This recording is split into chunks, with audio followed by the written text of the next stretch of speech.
Just waiting for, I was waiting for that. Okay. Good evening, everyone. We'll start our meeting this evening. We'll call to order, and please let the minutes show that all councilors in attendance this evening, minus 2 who were unable to attend. We have some visitors in chambers with us, as well as members of staff and our CAO. Item 3 is approval of the agenda. Councillor Smith will move that we approve the agenda as presented. Seconded, Councillor Witten. So moved and seconded to approve the agenda for this evening. Any questions? Hearing none, all those in favor, raise your right hand. Motion is carried. Item 4 is approval of the minutes from our previous committee of the full meeting, an open session, July 30th.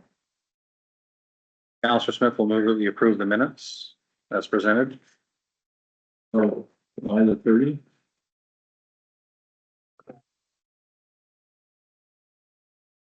Second. Moved and seconded. Any question? Hearing none, all those in favor, raise your right hand. Motion is carried. Any conflict of interest for this evening? Any council member? Okay, we will move on to item 6, correspondence. 6.1 is an email regarding Main Street playground. So these are just matters of information. That's for information. Okay, so you'll see that the first 3 items are in regard to emails that were received here at the town. We can check those over and if there's any question, we can just check it there. I guess I have a question regarding the playground. Reading the bit of emails here from Amanda, I didn't see where the ask was related to the email. I think there's a general inquiry as to whether the town is considering adding a playground to Main Street and an expression of interest if it were to do so. Then they could participation or contribution in that respect, but I shared is that haven't really gotten to that point yet. We've got the application of the waterfront project, of which that's a part in, and we're kind of waiting to see the outcome of that before we move forward. Is there some intonation about acquiring some of the used equipment from the previous school? I don't recall that being part, it may have been, I'm not certain. Okay. No, thank you. And item 4 is a presentation from the Chestnut Library, the 2025 budget with Jeffrey Jones and team. Just before Jeff gets presentation, one Yeah. comment on this Mary's letter. Okay, Somewhere within our database, she states here clearly, I would love to be on a committee to get the playground parking on Main Street. So is there a place that we'll have, so we all kind of remember maybe when we get down the line enough to talk about a playground, about fundraising, or talking about design, and maybe to engage people who are having key interest or not. I mean, I think it's wonderful she sent this, and I think it's wonderful that we don't forget that she wants to be involved. And maybe if we did have a side meeting, one thing with the committees and the whole meetings, we tend to get away from normal committee meetings. But this case, maybe it'd be interesting to bring some, for some public interest. In many hands make light work, better than, I don't know if there's a way we could put a database on volunteers and making sure we don't get, forgotten in the 5 meetings from now, we forgot to call them in, but that's all. Yeah, I would say, when we, hear the result of our application, that will trigger the Glen group to reengage, have been hired, and that will trigger a set of actions and follow-up, of which that would be one. Yeah. What we're doing with the park, the playground, do we have, is there an opportunity for, whether there's financial participation and other types of form of contribution. So it's one of the reasons I included here, so. No, I think It is very much on the record and known, we're just in a bit of a holding pattern in the application, so. Just go for it, as long as we remember, if we did want to have a meeting, we want to help, but you honestly said that she's willing to help and do and turn it down. so. Okay, back to you then. Where do you want us to stand? We get a pull over a chair if you've heard.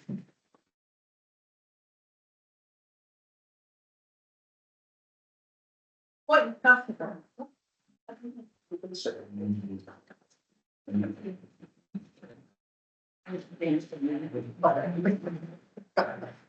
Mayor Merchant, councilors, I'd like to thank you for providing the opportunity for us to provide, present our budget. I'd also like to thank you for the support that you have given us over the past year with the new flooring, the bell, the bell structure, and our front steps. We love them. They look amazing. They look amazing. They look really nice. I really appreciate it. I'd also like to, I know you and Councillor Bacon have received official invitations, but I'd like to invite everyone from the council to our 40th anniversary of the library on October 19th at 10 a.m. And hopefully everyone can attend. I would also like to thank your staff. They've been extremely supportive in our inquiries. And Jared and his staff been doing a lot of work for it. One now turn it over to Jeff to comment on our accomplishments during this past year and discuss our capital budget presentation. And I want to reiterate what Linda said. My own thanks on behalf of the staff at the library for the support that we've gotten from not just from council, but from the town staff in particular. Even just Jed and his guys coming in and killing a bunch of hornets for us a couple of weeks ago was fantastic. Way faster than we thought it would get done. And the exterminator walked in and said that they did such a good job, he would have done it exactly the same way. But that's I think it's very. Are they big hornets? Did any of them have a beard? So it's a great example of how these folks have been helping us out, and we very much appreciate it. So you have in front of you a copy of our budget proposal presentation, along with the first few pages is really just kind of an overview of what's happened over the last year. Most of these statistics are provided from MBPLS. Whether or their statistics that we track within the library itself.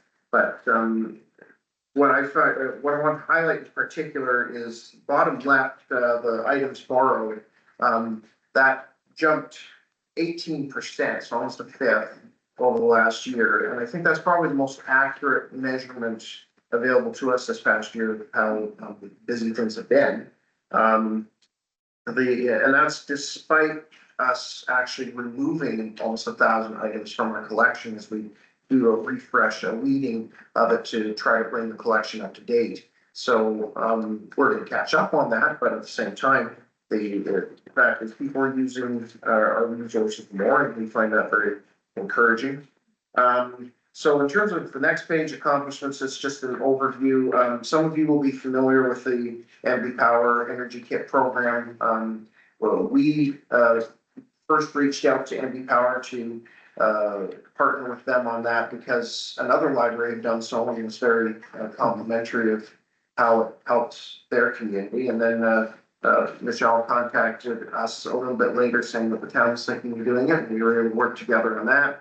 The Eclipse glasses was that brought a lot of traffic through the library, very popular. We continue to help low-income families through the Canada Volunteer Income Tax Program.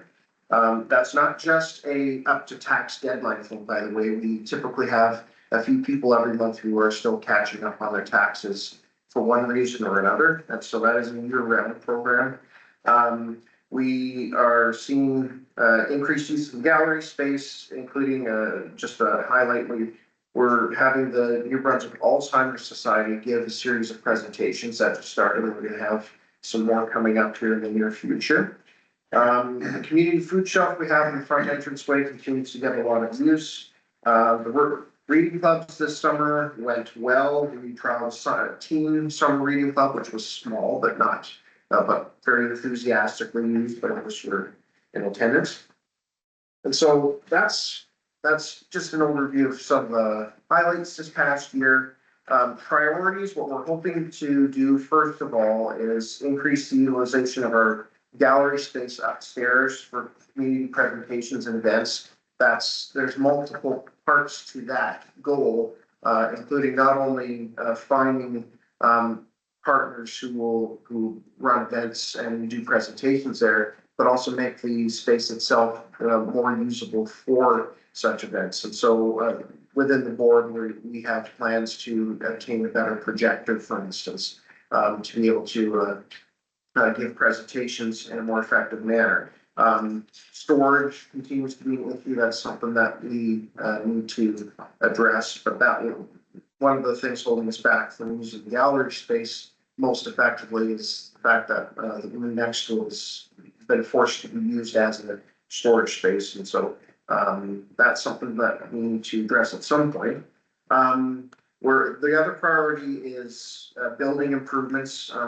Again, it's remarkable how much got accomplished over the past year. Certainly walking around the inside of the building, in some ways it feels like a new building. But the exterior does need attention as well, and I know everybody knows that. And with the steps, we've already gotten off to a good start on that. I should mention another thing that happened, if anybody's not aware of it, is we had a minor issue that could have potentially become major with the brickwork becoming loose on the back of the building. And so that was addressed. So we're thankful for that as well. In terms of vision, what we're trying to do as a local library is be supportive of the overall NBPLS provincial strategic plan, which has a particular emphasis on diversity and inclusion over the next 3 years. For us, what we believe that's going to look like in practice is more offsite programs and outreach events. We're ramping up our work with the school this coming year. We continue to do an outreach program with local daycare. We're trying to have more for seniors, for newcomers and homeschoolers. And we are continuing to try to find ways to be a resource, especially for those who are needing the community, and the income tax program, the food shelf program, all of those are parts of that. So when it comes to the budget, the first page is the operational budget, and largely these are, some of them are just basically administrative type costs that aren't going to change a whole lot. So many of these figures are actually provided through you guys. The activities is the main thing that reflects actual stuff that we are doing at the library, like purchasing craft supplies, for instance, to run arts and crafts program, or run the summer reading club program. So that's probably more of a reflection of library activities as opposed to just maintaining the building and running it. The next page, the capital budget, is obviously the biggest ticket, but at the same time, it's quite a bit lower than it was last year because so much progress was made last year on a few things. So I have an extra piece of paper with the evergreen plan that Search New Brunswick has sent me as a proposal. We're actually going to tweak that. They say they want to buy 3 computers. I think we could do 2 and buy the 3rd computer in a future year where they're only planning to buy 1. The exterior, it has the biggest items of the painting of the windows, restoration of the masonry, the window boxes, and we also want to look into installing a doorbell at the elevator entrance so that we can know when someone's there and needs to use it. Because right now, someone either has to call into the building and say, hey, can you bring the elevator to move it to the street level, or they have to send someone in to get us. So we think putting a doorbell in there would be a straightforward accessibility piece. And then interior painting of the children's area is the main thing that we need addressed. So that is a very fast overview of what we're presenting, and so I guess at this point we should take questions. I have a question that's not directly related, but it's still financial. If someone wanted to make a donation to the library, Does it go through the town as a tax receipt that's issued? Could go through the town. We have our own. Okay. Depends what we want the donation to be, like if it's to fix something in the building, that would be your process. But if it's a general, just a general General donation. collection, then we have our insurance. Okay. Okay, thank you. Yep, on the building exterior. How many exterior windows are you looking to get painted? All of them. Yeah. Yeah, I don't have a number off the top of my head, but they all need it. And on that note, there was, last year, I thought in the budget, there was a question or an ask about replacing some of the windows. And I still believe that's likely there, that there's windows that need to be replaced more so than just painting. I think they've reached the end of their life. Is that right? If, honestly, that would be a better solution, not just for the windows and the appearance themselves, but it could probably go a long ways towards helping with utility costs. The windows are quite drafty. Some of them look pretty sad. That they're in bad shape. Wood is starting to. Yeah. I'm sorry, Councillor Fairtree, that was something that I think was in last year's budget. I would have to double check it, but I remembered having this discussion about this time last year related to the windows. And there, do believe it's good.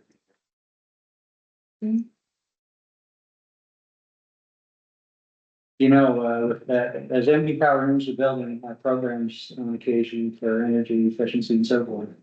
We should see if there's some eligibility for that, and whether there's some contribution where you need on the fire to that. Is any of the masonry fixed during this past year? On the back side. On the back side? There's just, there's an old chimney that was there, and the top part of the chimney was starting to mold out of the spirit and. Cause I remember restoring of masonry was in last year's budget. There was a figure for it as part of the presentation, yeah, but I believe that the opportunity came up to tackle other things first. Hmm. So that's what was done. And with that request, is it possible to tackle part of the masonry, you know, like maybe a 5-year plan or a 6-year plan to do it in sections? I'm not sure, like I know it's a lot of money up front. And I guess, did that come from an estimation or a quote? That figure? This was an old quote from about 2 years ago that's been updated. Okay. It would need to be fully updated, especially with the scope of work in line, like, if we were thinking of doing it wall by wall or something like that. Should have affect the cost too.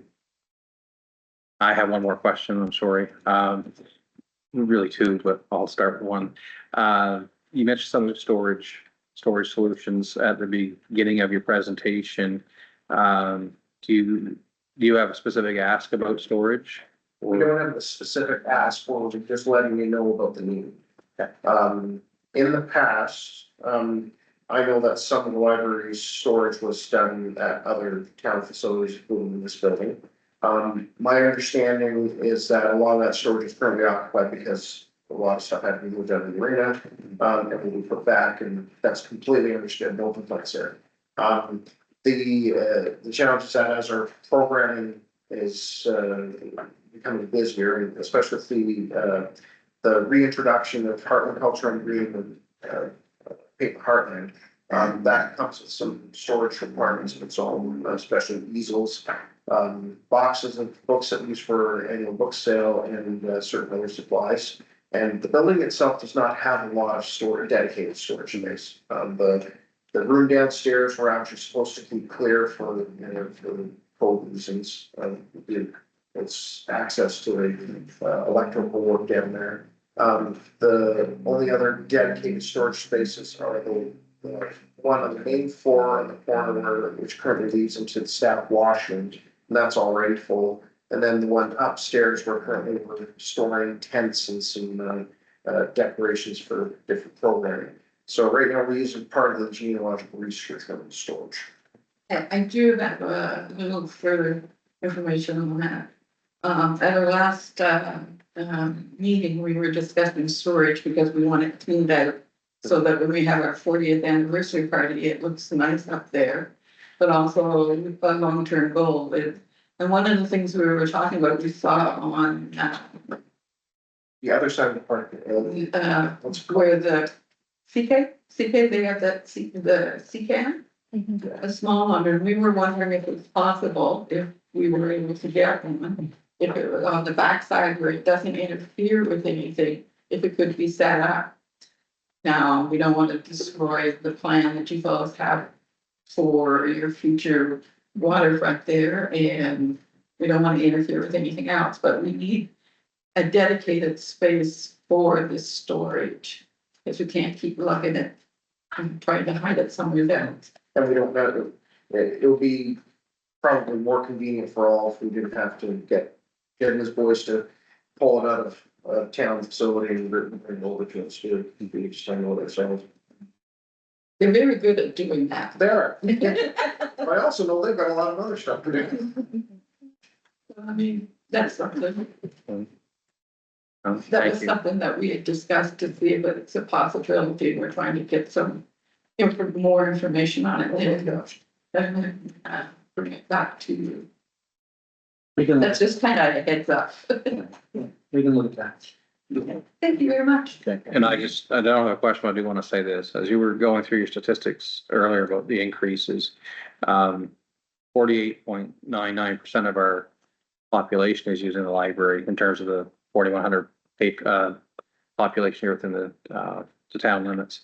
And you're getting 41 people a day, but the neat part, when you look at programs and activities, is that 68.5% of potential population is using those services from the library, which you guys should be commended, because I know they've changed a lot in the last 2 years. So really well done with that. And I know that you have a really strong vision of how to continue manipulating the library services so they meet the needs of our current population. So well done. One comment, if I may, your floral arrangements at the front of your building facing Main Street are absolutely gorgeous. Someone deserves a lot of credit. Which I think that might be the time. Is it you guys put those in? I think it- That's from Jed's Florist. I think you just patted yourself on the back. Sure, Everett. Yes, thank you. Good, good. They're watered every week. Yeah. Perfect, well, thank you very much. Well, thank you. Thank you for your time. Yeah, thank you. Blessing and bless the hands that put Yeah.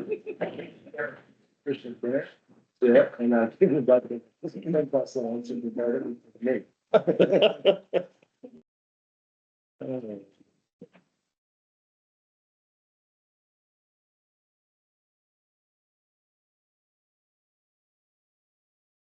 Have a great evening, thank you.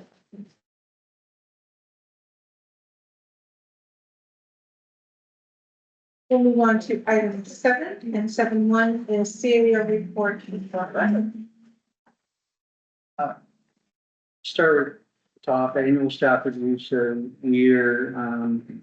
sort of, going through a new amended process than we had last year.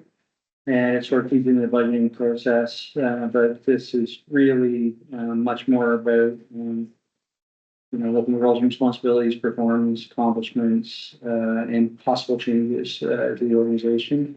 And not, whether roles change and shift between people and how we have some plans for bringing new people and how that all works. So anyway, that will be taking place in October.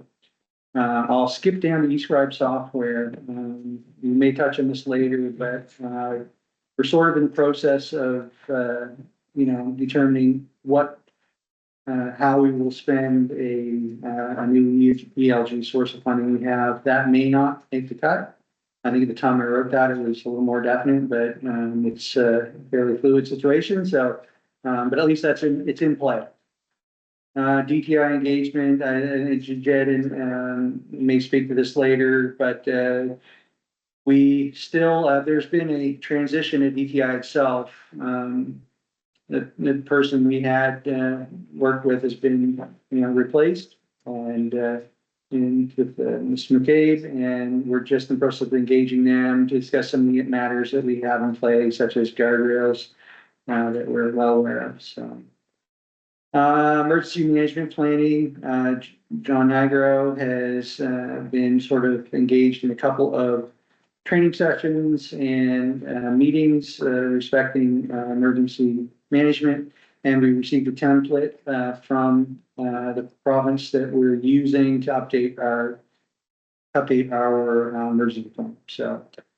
Legal work, there's no update from our last meeting with respect to the sale of Rothman Road. That file is still being worked on by our legal and the developer division. Rob, is that the one that was identified as, housing developments, item 6.1 at our September 10th meeting? That is correct. Website updates, Michelle may speak to this, but we are switching from AllNet to Catalyst, but when we say switching, Catalyst purchased AllNet, so it's not something we elected to do, it's sort of something that happened, but it's a good thing because the Catalyst platform is just superior to AllNet in a number of ways and allows us to add some more features and functionality to your website, but probably a 2-month effort, although we heard we're at the top of the pile, or we're well into up in the queue for getting, what they have to do is take our website and transition it to this platform. You know, copy files over, test it, make sure everything works, all that kind of stuff. They're doing that, we're not, for the most part. And we're just probably checking to see that everything's okay in the end, but they're doing the work to transfer it. So anyway, we're very much looking forward to, and I'm personally looking forward to seeing our website in the new Catalyst platform, because we had a demo of it months ago, and it's very good. No work I can say has been done on woodlot management to date, although I'm including it because it's something that has been mentioned by Deputy Fairview and others, and so it's still something to be addressed. And we do plan this week, have not done it yet, but to send invitations to the political party representatives to speak to your council, please, so to. You have an approximate date for that, or are you checking with their schedules? It would be a back and forth, I believe, with them. Yes, I did not, to answer your question, no, we don't have a date for that, but we're just gonna be touching base with them like tomorrow, next day. So the plan is to have all the candidates here in one evening? No, there's no plan. It really is as they're able and when they're able, when we have meetings, when they're available, and because if they happen to show up on the same night, then great. If they don't, they don't. Although there's only, of course, so many nights between now and election. So if you look at the calendar, I think we have 2 more meetings before the election. I was speaking with Mayor Jones, and they are also inviting candidates to speak for their council, or to their council. And she was asking me if we knew what night, so we didn't try to do the same thing. So it might be nice to contact them and see if they have a proposed evening. Yes, I mean, there could be, I know it could be hard to schedule times, but we could reserve certain time slots or something as well, if that worked. But yeah, it's gonna be a bit tricky probably, but we'll start with some invitation there, and we will take the coordinate with other municipalities. Question. Has Orchard Cemetery been surveyed yet? I believe it has, yes, McFarland, but we have not, the next step hasn't been taken with respect to fencing. So there's new stake clean up there? So, I'll talk to you about that later. Is that the one that? The other portion will do. Okay. We'll talk about it. Item 7.2 is the finance report with treasurer copy. So included in your council package tonight was the finance report up to the end of August. In our general fund, we are trending towards a surplus at the end of the year. All departments continue to bring their expenses in under budget, with the exception of the fire department. And we all understand what happened there to drive them above their budget for sure earlier in this year. Water and sewer, however, we are trending at this point towards a deficit. The biggest reason contributing to that is the change in our revenue, particularly with regard to our metered water and sewer, and some changes that were due to the bylaw change that got caught up in between 23 and 24 for apartments, particularly with regard to two of our customers. One was the Central Carlton Nursing Home and the other one was Valley Equipment. So those have trended with us all year long. It is looking though that by the end of the year, can be close if everything continues as it has for the first 9 months of the year. So, reserves we continue to build our reserves with our transfers that we did earlier this month. But as of August, our reserves total $369,000. We have a gas tax restricted cash of $32,000. And our unrestricted cash as of the end of August was approximately $500,000. I did do a summary for council of all grants that we have issued to date for 2024, and I believe Michelle will be distributing communication on that later. But we can go through those and list them if you wish, but they are presented here for you. And those are just as they have been awarded throughout the year. The remaining piece that was included in your council package, of course, is an update as to our complex budget.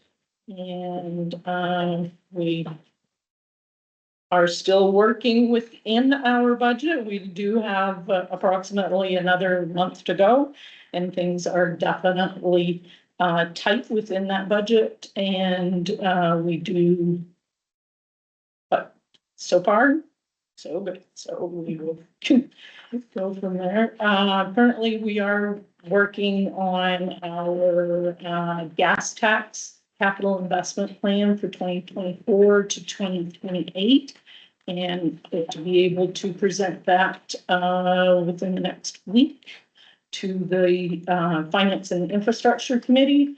We are working from there. That will help us develop our capital budget for our 2025 and future years for our capital budget, sorry. And we are also working on the first draft of our budget for 2025. It will be presented next month. With the change in the bylaw, did we anticipate that we would see that we're seeing the water and sewer and the deficit? Didn't see that happening until we actually started looking at some meter readings, and they weren't making sense. The one for Valley Equipment in particular, that's what happened to us there. And it was an $18,000 credit that we had to give to them because we were not reading the meter properly, but we didn't catch it until it actually rolled around to $1 million. So we issued that credit earlier in the year, and we have that straightened out now. But that was something we did not foresee coming to us at all, because everything was making sense until it didn't.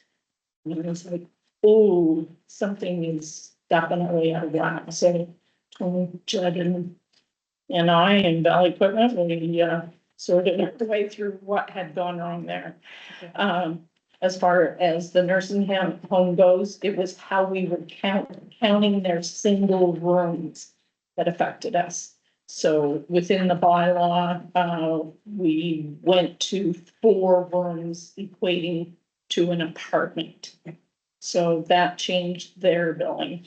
And again, these were one-time things in 2024 that we adjusted because of meter readings and the bylaw, and they won't affect us going forward, for sure.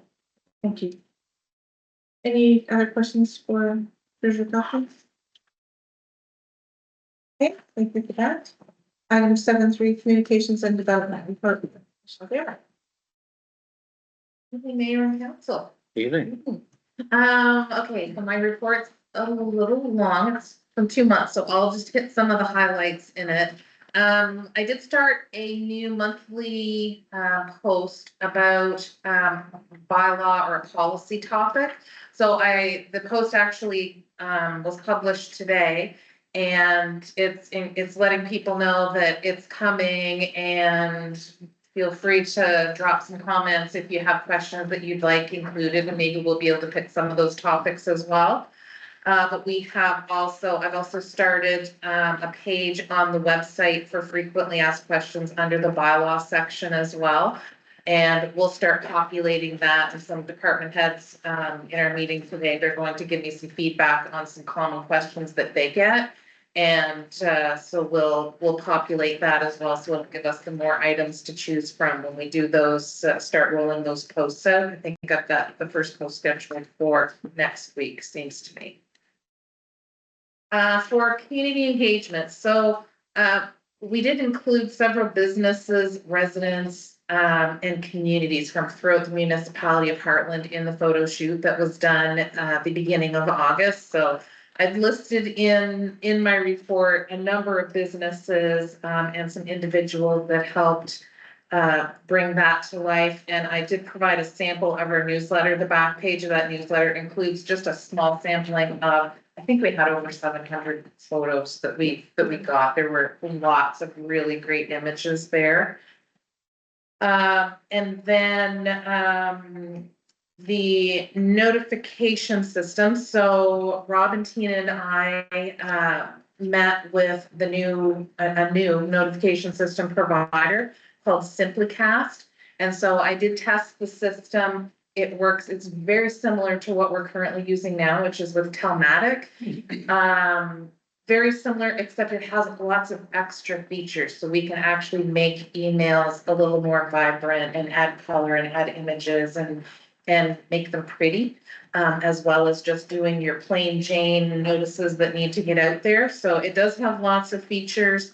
The cost that was mentioned in here, even though that's significantly lower than what we're paying with Telmatic, they did come back and said that they're not going to charge us a monthly fee. It will just be a per text or per phone fee based on usage. So if we send a notification out and 50 are text and 100 are phone and 50 are email, for example, there's no charge for the email, and there's just a small fee for the actual messages. So it should have some pretty good savings there. We're putting that into effect for November 1st. And I created a welcome to Hartland information sheet for new property owners that will be mailed out as Service New Brunswick notifies us of property ownership changes within the municipality.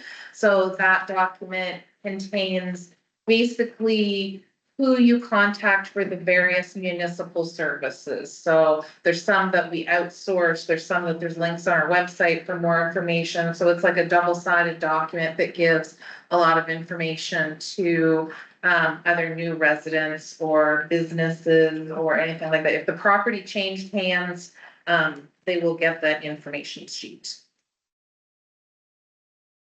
Then Rob had mentioned earlier about the website. So it is going to take a few months. So because of that, I did ask the site provider to go into our existing website and change our logos. So there's probably some that they didn't get, but for the most part, that's been changed just so that it's reflecting our new look with the new logo. And then, as mentioned, there are a lot of websites. So they're changing this for everything. So basically they had to go through all of their customers and do this switch to migrate all of the websites over. So our file has come to the top of the pile now. And they were hoping to provide a presentation of the new design to me in early October. So hopefully in the next couple of weeks, I'll get something there. And if it's something that can be passed, if it's ready to be passed along, I'll do that accordingly. And Treasurer Pelkey mentioned that a communication regarding municipal grants that I might be working on that. So what I did, I had done a Facebook post that referred to just a list of the municipal grants to date. And I think that was late last week or maybe even yesterday. I'm not sure if I did that one. And so I'm going to be possibly elaborating on that and giving a little bit more information in the January newsletter is what I'm thinking. And to give a little more information about what those organizations use the money for, like what the project was behind it. And by January, we should pretty much have all of them for the whole year in case there's a few others that pop up, depending on whether there's still funding available. So that wasn't mentioned in my report, but I just wanted to mention that in the newsletter section that potentially could be happening in the January newsletter. Then, yeah, so it was mentioned that there are some folks who are not receiving the hard copy of the newsletter with their Canada Post in their mail. And that was because the outlying areas were on partial distribution routes. And it was an all or none situation. So we have put it out there that anybody who's not getting them, who would like to, they just have to reach out to us and we'll put them on a mailing list and we'll literally put a stamp on it and a mailing label and we'll mail it to them. So we've only had 4 people so far. And I believe most of those should have gotten them. We're wondering if they got tossed out with the flyers because they were all folks in Somerville. And so they do get mixed in with the flyers and sometimes people just toss them and don't realize it's there. But anyways, regardless, we will make sure that they get a newsletter and the digital edition is still on the website too. And I have provided council with a sample copy. We just printed it in-house, so the final one should look a little sharper than that. And I'll be picking that up this week and sending it to the post office for distribution the 1st of next week after the holiday. And copies would be available at the town office as well if anybody wants to come in and get them. Then, so we did submit an application for the Housing Accelerator Fund. That was the one that we hired a consultant to help us through that had been successful in the previous round of that application. So we did receive letters of support from MLA Honorable Bill Hogan and MP Richard Bragdon. So that was really great to have their support for our application. I also submitted an application to RDC, the Regional Development Corporation, that included about $36,000 of expenses that have already been incurred, as well as some that are planned before March 31st, 2025, because their year end is from the 1st of April to the end of March. So I did mention some different things in there that we had included in that $36,000, which included the chimney work that Jeff mentioned earlier. We had submitted a application to NB Power. They had asked for requests for interest, locations that they could put electric vehicle charging stations that NB Power would operate and maintain, and they were just looking for land to put it on. So I had submitted an application recommending that the library would be a great location since they do own the land, but they did come back and declined that request or that offer. So they're still looking for a location that I'd like to do that on? No, it was a one-time, they asked for expressions of interest, and I have not seen where they're looking for more. So I'm not sure whether it wasn't busy enough. I'm not sure why it wasn't selected, but they came back and said that it wasn't safe. Okay, and then Canada Post declined the application, so another grant was submitted to them for $25,000 of interchangeable sports flooring and sporting equipment, so that grant was not approved. And then ELG, on the good news side, Environment and Local Government with the province, they approved our application for reform funding for $45,000. And Rob had mentioned earlier that he's going through, seeing what we can fit, and what has the best fit there. So then under. What is reform funding? So it was due to municipal reform. They had a bucket of money, I guess, and that they had put towards this. I don't know if this was because they still had some left over from the previous year's reform money or not. But I put in for it every time they say they've got more money. We can spend it for you. So we had asked for $130,000 of items, and we got $45,000. So it was significantly less than what we had requested, but $45,000 is great. So that'll go a long way to help some projects move forward there. On the development side, there were 4 building and development permits issued in the month of July, totaling $1.2 million of construction value. And then in August, there were another 5 permits issued, totaling $250,000 of construction. So the year-to-date construction value is $4.9278 million. So we're almost $5 million. September will get us there. So that's great because construction value turns into assessed value for tax purposes. So that's wonderful, and it's great to see businesses and individuals able to spend those dollars. Under tourism and events, we met with the Big Bridge Fest organizers in mid-August to review some funding opportunities for their 10th anniversary of Big Bridge Fest coming up next year. And I reached out to one of the committee organizers on that today because there is some funding coming up, and we're trying to see if we can make something work there. So potentially might be something at the October meeting for council to review if we can make something work. And then Hartland Culture on the Green expressed their gratitude to the assistance that the municipality gave them for their event on August 3rd at Charles Allen Park. So I think that's just reiterating what they said earlier, really. And then we had a golf writer who came. So these were some of the folks that we had done a swag bag for, if you remember.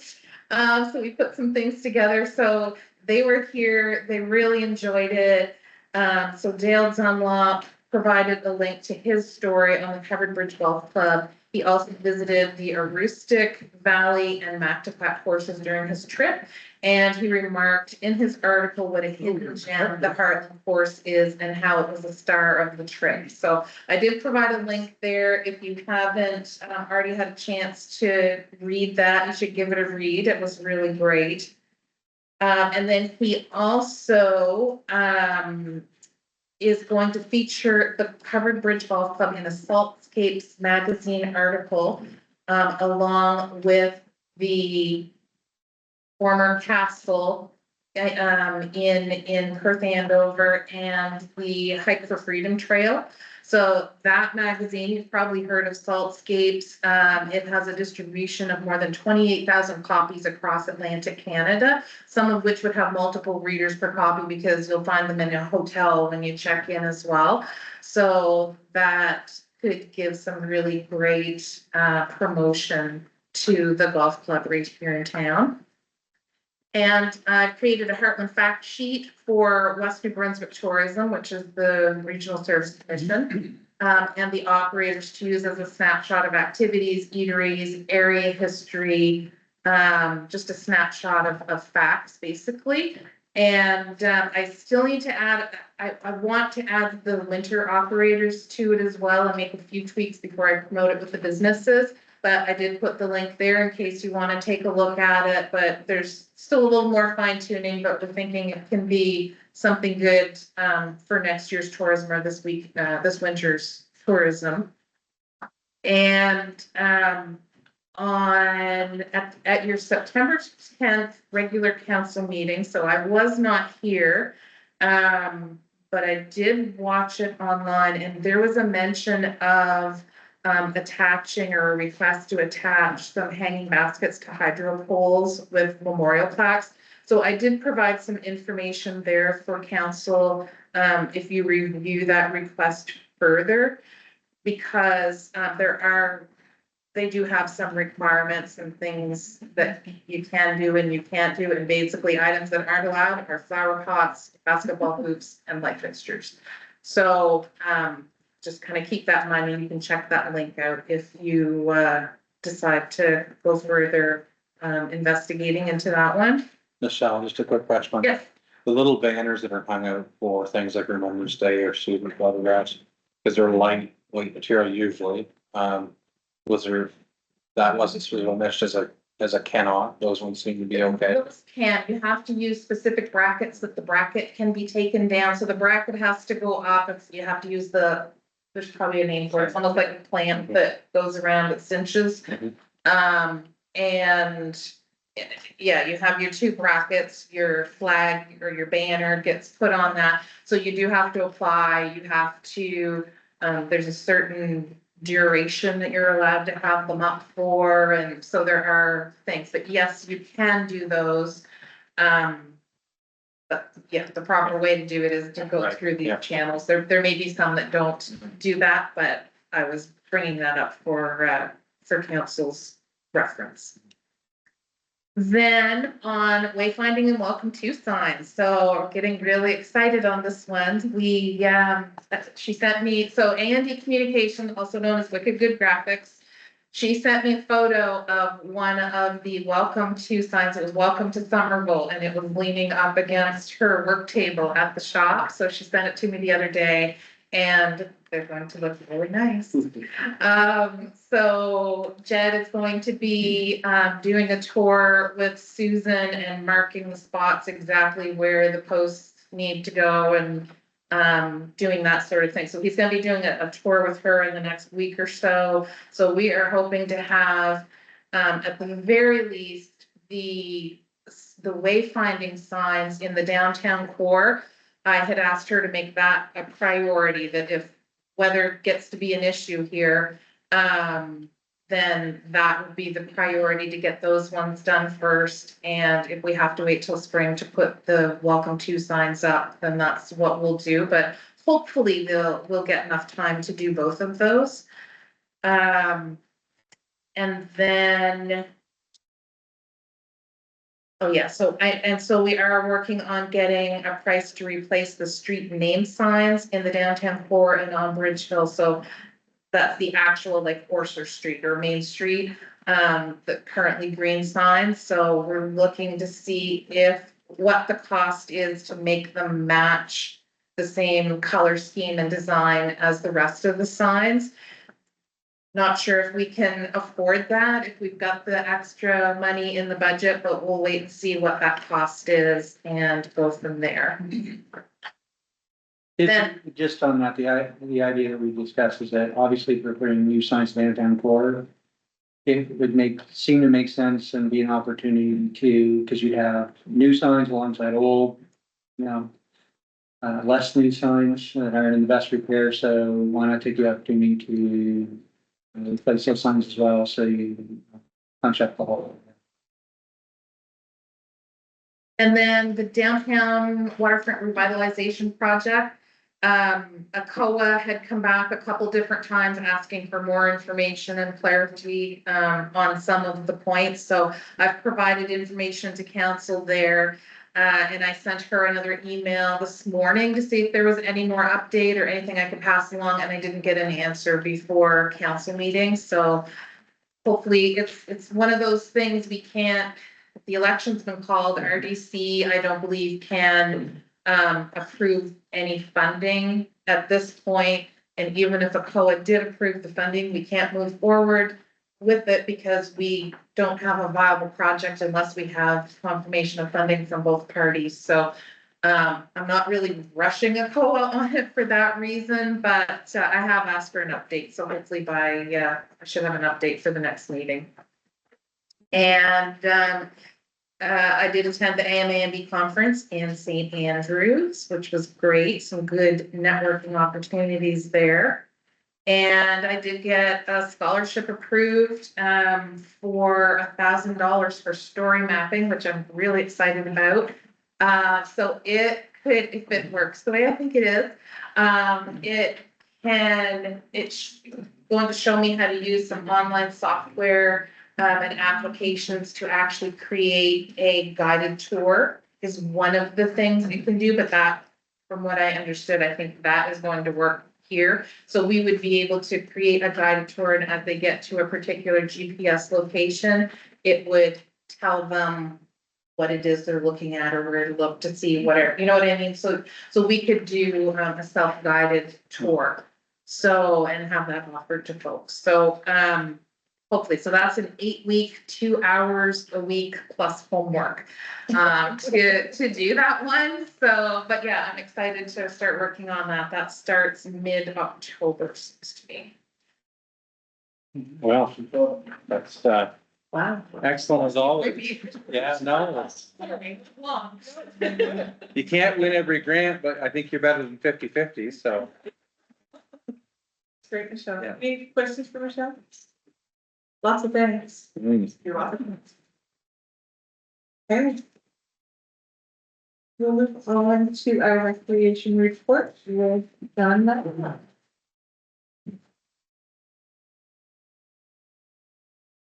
Evening, council. So I guess we'll start with the crazy to think we're doing a summer rec update and highlight now. Obviously, we missed a month, but I'd like to give everybody an update here on summer recreation for 2024. As we all know, we made the decision to host Fun Park at the CCC this year. Turned out to be a huge success, resulting in happy kids and parents. The CCC board is very pleased with our usage and commended our leaders on the job well done. So that's great news. Pool operations, as we all know, went very well. Both the rec and public works team worked hard at getting the pool open a week ahead of normal schedule, and were able to maintain that efficiency throughout the summer. So that was fantastic. Whether it was our successful swim meet or just day-to-day activities, just want to say thank you to our team and their hard work for this pool season. Softball and baseball, both times were in constant use. It was a great year. Multiple weekend tournaments were held throughout the summer.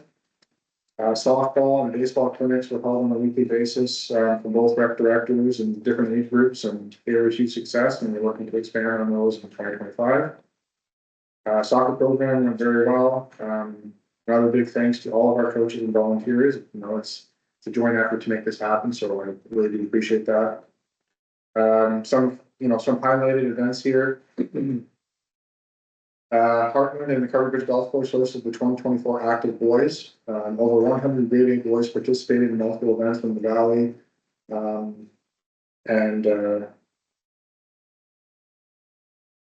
This upcoming year, we'll actually be hosting the Go Girls in 2025. So that's another event for us to look I forward to. spoke with Ray today about that, and is that two of the brothers and big sisters? I believe so. Yeah. Nice. Thank you. Western Valley Games were held in Perth on July 17th and 18th. We brought 17 kids, placing third in participation. However, we won 5 Fair Play Awards, which was the most by any community, and we got home a championship banner in tennis. So despite our numbers, we came out on top, which is fantastic. So congratulations to our participants for their work this summer, and their rec coordinators and leaders for their work with the kids. And in 2025, we're going to be hosting that as well. So that's something to look forward to in the summer. Our first annual Hartland Sports Fest is John, can I ask a question? Yes. Do we have tennis courts for our kids in the area? Sorry. Do we have tennis courts here? Just to be noted, if we won in tennis, we'd be the only community up and down the valley that doesn't have tennis courts. Just let's say that. So kudos to the kids and what you're doing with recreation. First annual Hartland Sports Fest took place Friday, August 23rd and 24th. It was a great success. It's definitely something we're gonna be continuing. Friday events included shuffleboard, home run derby and water toss. And obviously Saturday, we had our 1282 run through Kennel. We had 30 runners registered and participate. So we'd like to thank you, send out a thank you to them and to the running room for their involvement. They supplied some goodies for us as our first registered run. Looking for them for more support next year also. MBD parade went very well. 25 total floats joined us, and it was a great turnout. Moving on to winter rec planning. Ice rentals are filling up with an emphasis on additional daytime programs coordinated by the rec department. Some of the new scheduled programs include stick and puck, senior skate, parent and tot, and fitting in rock and skate when we can on weekends. And we're going to be revamping the learn to skate program as well. Fitness room planning is underway. Planning for dance, aerobic, and yoga classes. And we're in the process of designing our very own toddler rock wall in the room as well. So that would be exciting. How about old people rock wall? Can't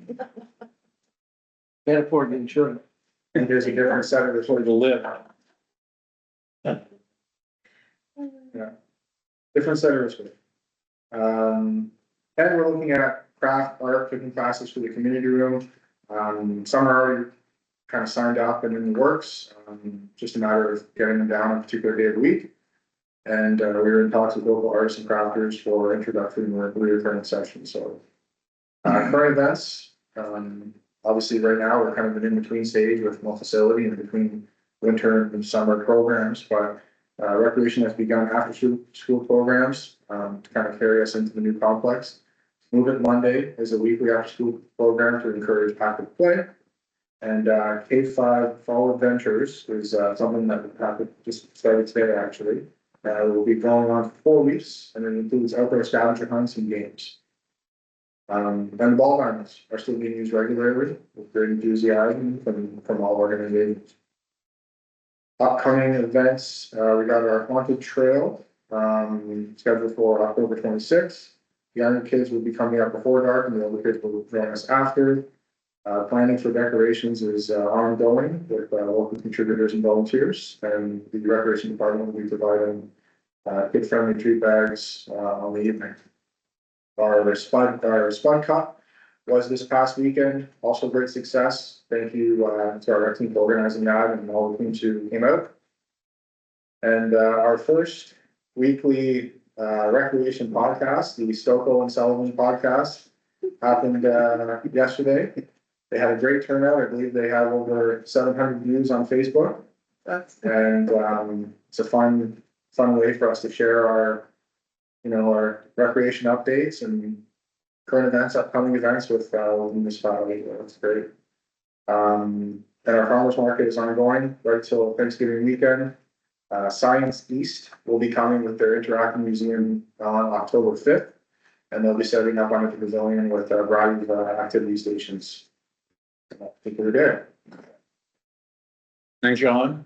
As an overarching point, I think I'll go ahead. I'd like to thank you too for the tour last night at the arena. I was really impressed. I think that this guy next to me was too. Very, very nice. This will be a really, really nice place. Been nice to Thank meet you, you. John. Thank you, everyone.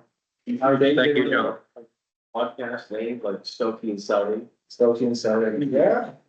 Stokes and Sully. Yeah. Yeah, Stokey, Sully, yeah. Pick them up with a little. Yeah. Yeah. I like that. I'll mention it. They'll probably go for it. Yeah. No, it's on YouTube as well, so tune in on Monday. Yeah, That's really neat. Michelle did mention that this morning staff meeting that they had 700 views in there was a couple of days, and I'm not gonna quote exactly what our council views are, but it is substantially lower than 700.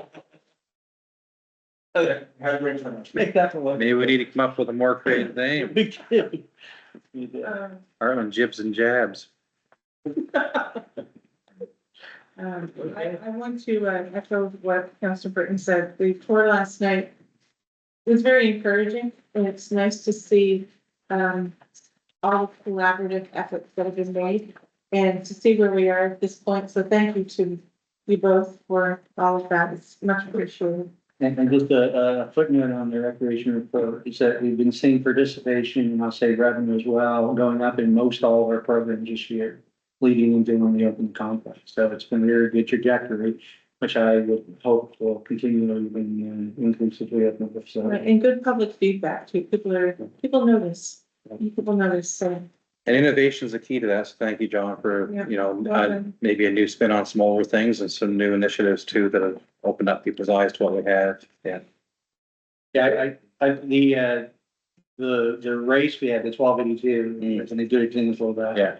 Like clever, the 12.82 kilometer race, good profile, and I think that's gonna be a nice annual event that we've created this year going forward. I looked at it too, and I think the information flow has greatly improved the last 2 years within the both the recreation department and the library for that matter. And it's, you know, who would ever thought that if people know events are happening, they'll actually go there. So I think it's a heads off, and you have to take advantage of the tools you have, and I feel with these new systems we're looking at, the, you know, even better flow of information will even increase turnovers for any type of activity that we host, so. That's the biggest thing I see, and obviously there's no social media and things, it's an easier outreach than it was 10 years ago, sure, but. That's off for using the tools that are limited and presented to you. There, can you give your heads up, would you know? Yes. Nice to be encouraged, though, isn't it? Yeah. We'll move on to our Public Works Department with Jake Giberson. Well, if I can really compete with the reports tonight, but, highlights for streets and roads, trimming will be, an ongoing, campaign, we'll call it, for the next few weeks to get ready. As it says in the report, most of our streets aren't used to the larger machines that we are using to get through, so as foliage squeezes in each year, we're gonna have to bring it back. Water and sewer, the Dillon report is a big one. We did not receive the water, portion of that report. And we're still in works with them on the sewer because there was a couple of tasks that weren't delivered on that report. The major one being, rather not go with Lagoon Master, aerators, or instead of aerators, sorry. So, we're working through that now. And I will admit I missed a large thing on that as well, was the, Dickinson Properties, water and sewer line extension. The sewer line on the plane coming in off of Rockland didn't go far enough to catch the new apartments that he was building. So we had to extend, our main, which we opted to do ourselves, and due to plumbing code, we had to put clean out every 90 feet. So that was an ad that we put in. Town and properties, and green spaces, it's all pretty much status quo, over the last 2 months, beautification being our, you know, our focus. Pool, I will say, we have winterized, we found a couple of spots that we believe are where the water has been escaping us. So we are making movements to make sure to seal that up. And hopefully better our numbers again for next year as we did in previous years.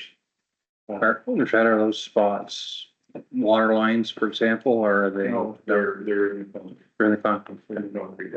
It's the cracking floor. Yeah. And we found 2 spots actually on the wall. Yeah. So they're, our piping appears to be fine at this point. For equipment, the the highlight for that one is definitely the snow equipment. We've started to pull things through. We've got both trucks in the shop right now, doing things with them. The loaders slated to come in next, so. Yes. What are we gonna do about tobacco? Talk about it at the finance and infrastructure meeting. We gotta do more. I think push is coming to shove. We gotta do more than talking about it. It's something we're aware of, and it's on our list of capital projects and our timing and funding, and there's a pretty stiff competition for experts. I don't dispute that it's a high priority, but it's not alone in that high priority, so it's certainly not lost on us. Okay, I just thought because if you have to do an engine job, you're talking $5,000-10,000 right there. Minimum. 10, 15 years ago. Okay. Yeah, no, I'm conservative, so. yeah, no, it's, but one of the things too, if I may, in this, we're looking at, we have many machines that are low in the tooth and, past their point of useful life. One being the international contract that we use. Without that, we don't have backup for sanding or salting. So one of the things that Treasurer Pelkey and I have been looking hard at with the help of the finance and infrastructure meetings. The truck is something we can't rent or acquire from anywhere else, whereas I can make a phone call and in 15 minutes have 3 different people with tobacco. So it's not that it's lost on us, or that we're putting it to the back burner, but it's what decision do we make first that makes better sense? Cause the salting and sanding, that one's a little harder one to come by. So. You got it handled. Thank you. You're welcome. I'd like to make a big highlight on the summer students. I know I've said this multiple times throughout the summer, but I cannot thank them enough. Jacob Sharp and Riker Clark, who went above and beyond and did a tremendous job for us again this summer.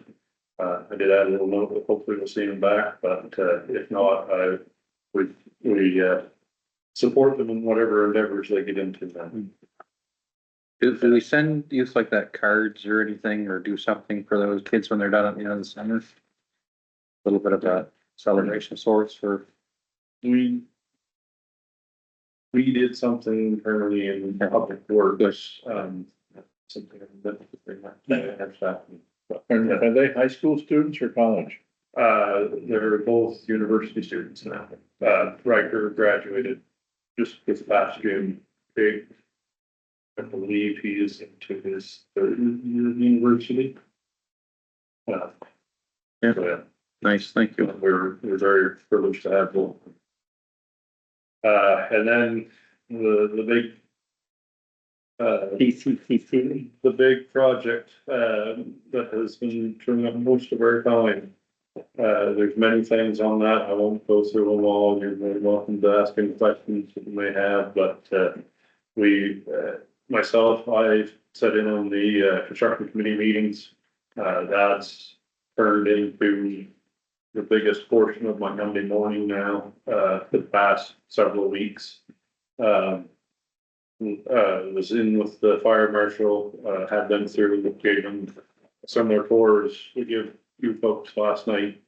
Found, I believe it was 13 deficiencies that we found, so we're vigorously working now to fix those problems before the 4th of November. That's about all I'll add to that, I guess, but you folks. Yes, a question I might have around that, and I know it's a lot of work. The last tour that we had, and I wasn't able to make Monday, we had discussed some concrete issues on walls and things. Was there any movement with any of that? Yes. Sort? Yes, so I guess I didn't point that out last night, so I apologize, but we had cooks come in and do the skimming that we were discussing. Yes, yeah.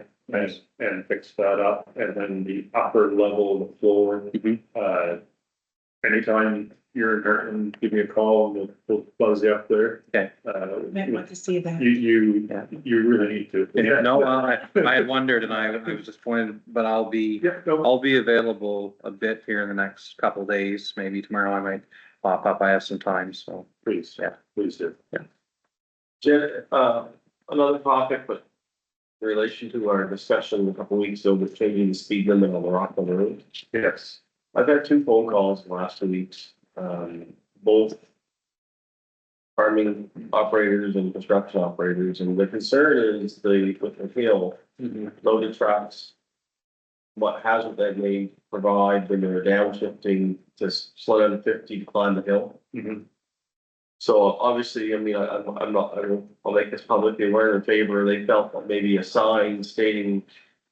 Like they do in some city centers, you slow your speed limits down during school loading times. So for these 2 hours and more than these 2 hours, I change just like you would in a school zone during certain times. Because they feel there's an accident risk with people.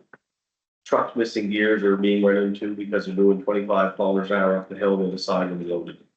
The question I have would be, obviously council's made their decision on the speed zone where it is.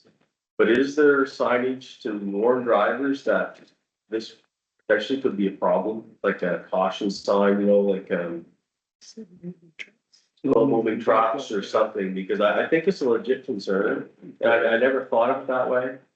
I never thought that aspect of it, I guess, before, because you know yourself, when you're coming, I guess the problem be coming from. Yeah. Yeah. Yeah. You see. One of them reached out to me and I put them in line with, speaking of counselors, I guess. Yeah, so that it was brought up by two different, And that was, individuals, so I guess, the problem. not that I wanna. Not that I wanna reiterate the decision, I'm just asking. If in fact that speed limit is being changed, then maybe make sure DTI knows what other signs should be placed, because that is concerning. You get a car coming in. They think it's 80, we changed it to 50 and a truck's going 30. Because they can't make the hill. Just something to consider. I would. The signs haven't been put up, I would leave it to your guys' pleasure, but the one thing that I did think of in talking to the individual that I sent to speak to one of his. There is. You can put a turn sign up. With, they're yellow signs, so they're not a speed limit as much as a precaution or a suggestion, of a maximum of 50. I do think the speed limit is a smarter option, but if it was your folks' pleasure, that's an option that could be explored. I think that we discussed it.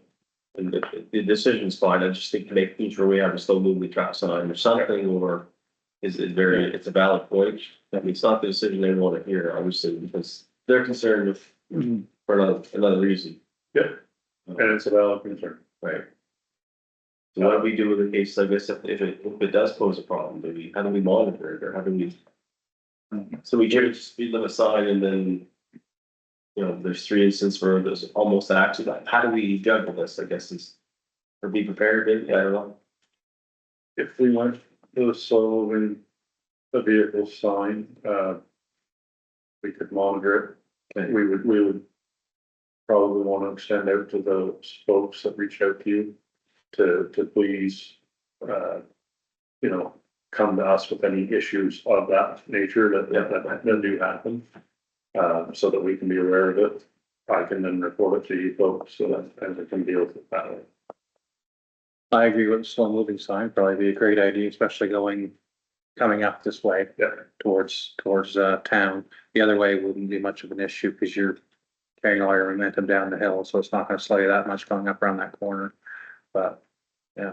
Okay. Thank you. Thank you. Okay, in the fire report, Council Michael Walton isn't here this evening, but there is a fire report included in your package this evening. There is. Yeah, here's I saw it, but now there it is.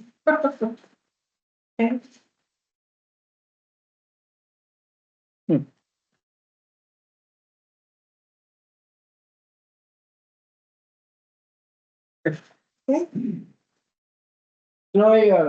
There's a couple of recurring frequently listed locations on here. Could I ask administration to maybe go back 6 months and I guess, or just provide me with the reports and I'll do it. We seem to be getting the same familiar faces on a regular basis, and as Councillor Mike Walton pointed out at our last meeting, that's an expensive endeavor. I do not know, but this looks like an Excel sheet. You would think that that information would all be in one sheet and produce it out of it, or it could easily be combined if you can get your separate ones in one to facilitate that analysis. So we can ask about that. Our next item is regular business, and item 8.1 is Brighton Mountain Wind.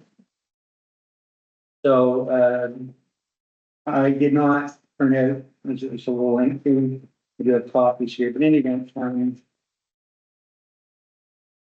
in lieu of, or rather than hosting town halls, we've sort of agreed we wouldn't at this point.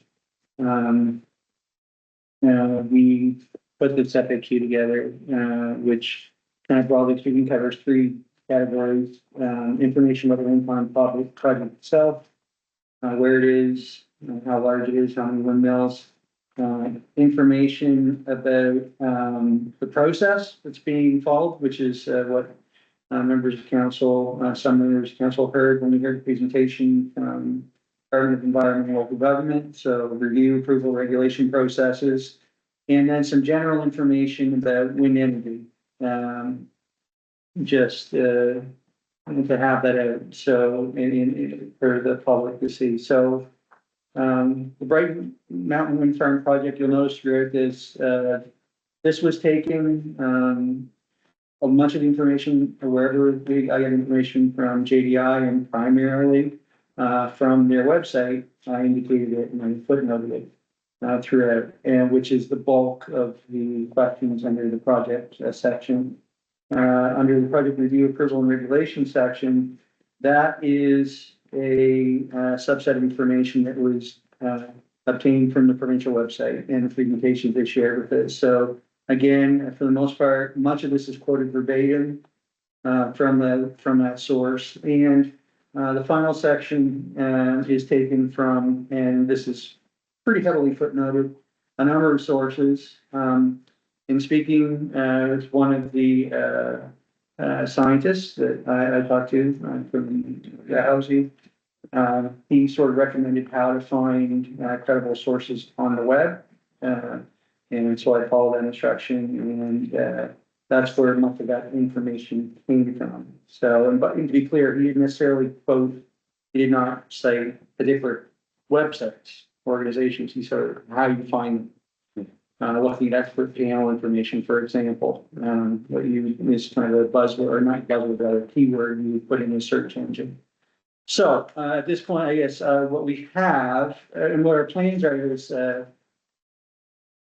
we could take this FAQ, attach it to a notice that will go on our website, and just leave it there, if you will. And it's sort of due diligence in our part that we've compiled and put together in one place information that they may or may not be aware of. It's on provincial websites, on JDI's website, or that's generally available. And I think the information on wind energy, as I said, it's sourced.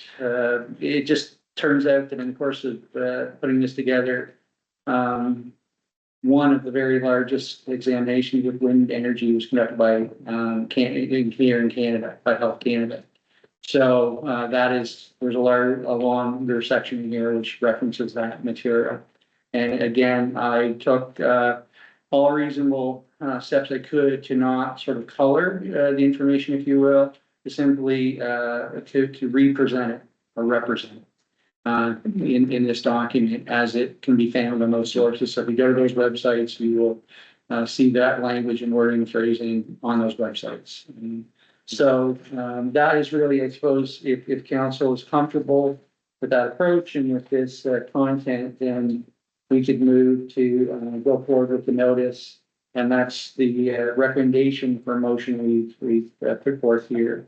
I think Michelle touched on this, and I'll just digress away from this topic briefly to say, one thing we are thinking about is having a general FAQ section, or we are going to have a general FAQ section on our website for just like, how often do I pay water bill? All the regular stream of common questions we receive. Who enforces our animal control bylaw, all that kind of, who do I contact?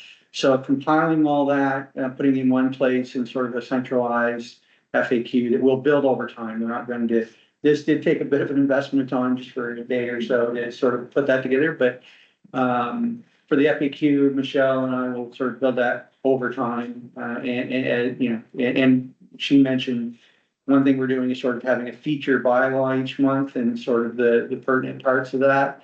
But things to know about the bylaw, you know, so I think we're starting with the fire bylaw and campfires and that kind of thing.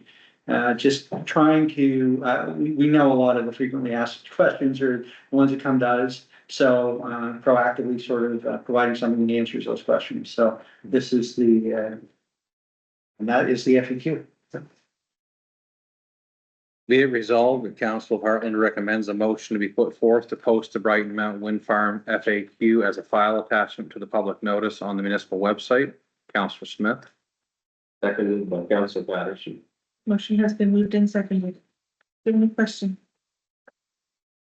The only question I have about the information being presented is with the amount of communication that was shown to us through that meeting that we attended, and then it's here in print, will that also be part of the FAQ to say, this is what has occurred to date when people say that there hasn't been any consultation? Actually, there is one question there, Councillor Smith, that is a, regurgitation of email received. Oh dear. Should have it. What is sorry, page 6, what has JBI done for public consultation about its project? So that is a literal list. Where I list the items that were 17 items that were in that email. So that's right on there. Oh, thank you. That helps provide clarification for people that think that there wasn't any consultation. But yeah, well, thank you very much. Any other question? Hearing none, all those in favor, raise your right hand.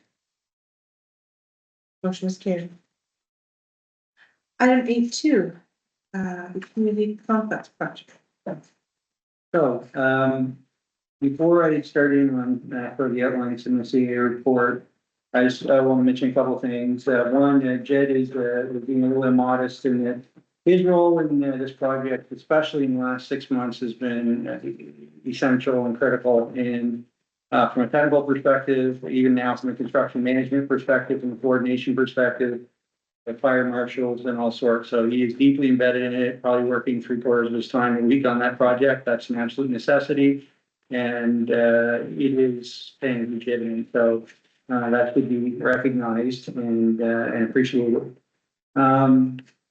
On this, what my goal is in this presentation, not sort of go through a litany, but what I want is that there's a lot of small details in what we're doing, what we're finishing up, from what we're planning to put in particular rooms, to how certain programs may operate, to ways we're going to operationalize this facility. So I want, as much as possible, without going into every infinite detail, for council and the public listening to have as good an understanding about sort of what we're planning to design. So when they walk in, they won't be surprised, or people, council would say, why did we, purchase that, arrange that, do that? So this is very much, while I'm going to be presenting, as always, please stop and ask questions, and I'm going to have John present some things about the fitness room.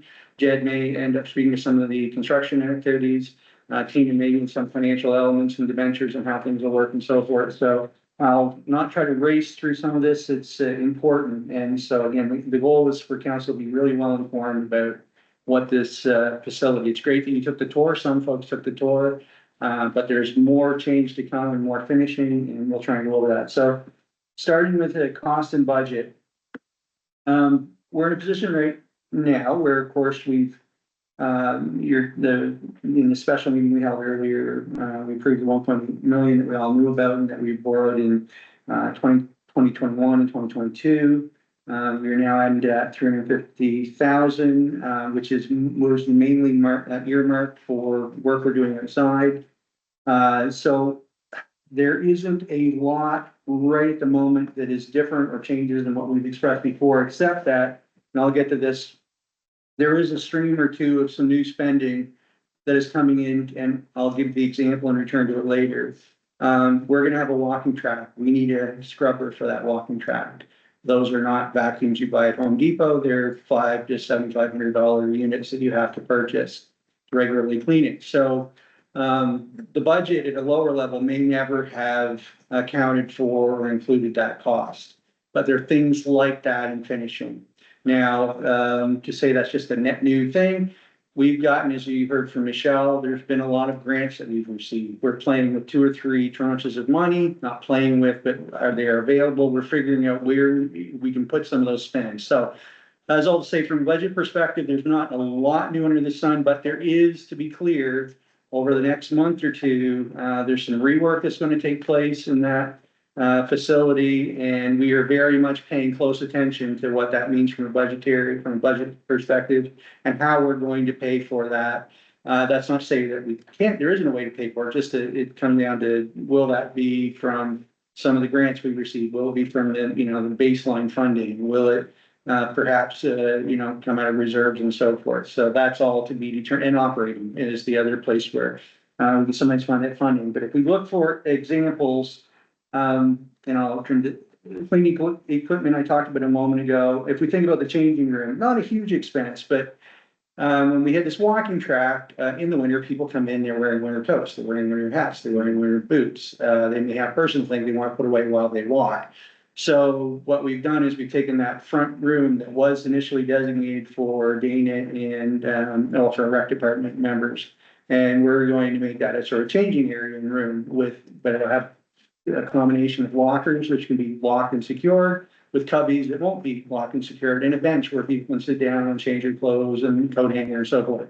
So again, some of those costs were never sort of fully enumerated or figured out. We've since done that, and those are the sort of things that are sort of coming into play now. And then, the bigger ticket item though, are the change orders that may or may not occur as a result of construction, which we'll touch on in a minute.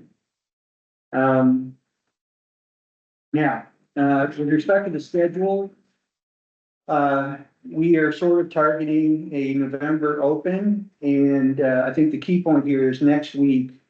We're sort of getting to the point where we're going to try and put a stake in the sand, if you will, or a stake in the ground. Saying the line in the sand, a stake in the ground. As far as what we think is a reasonable time frame will be open.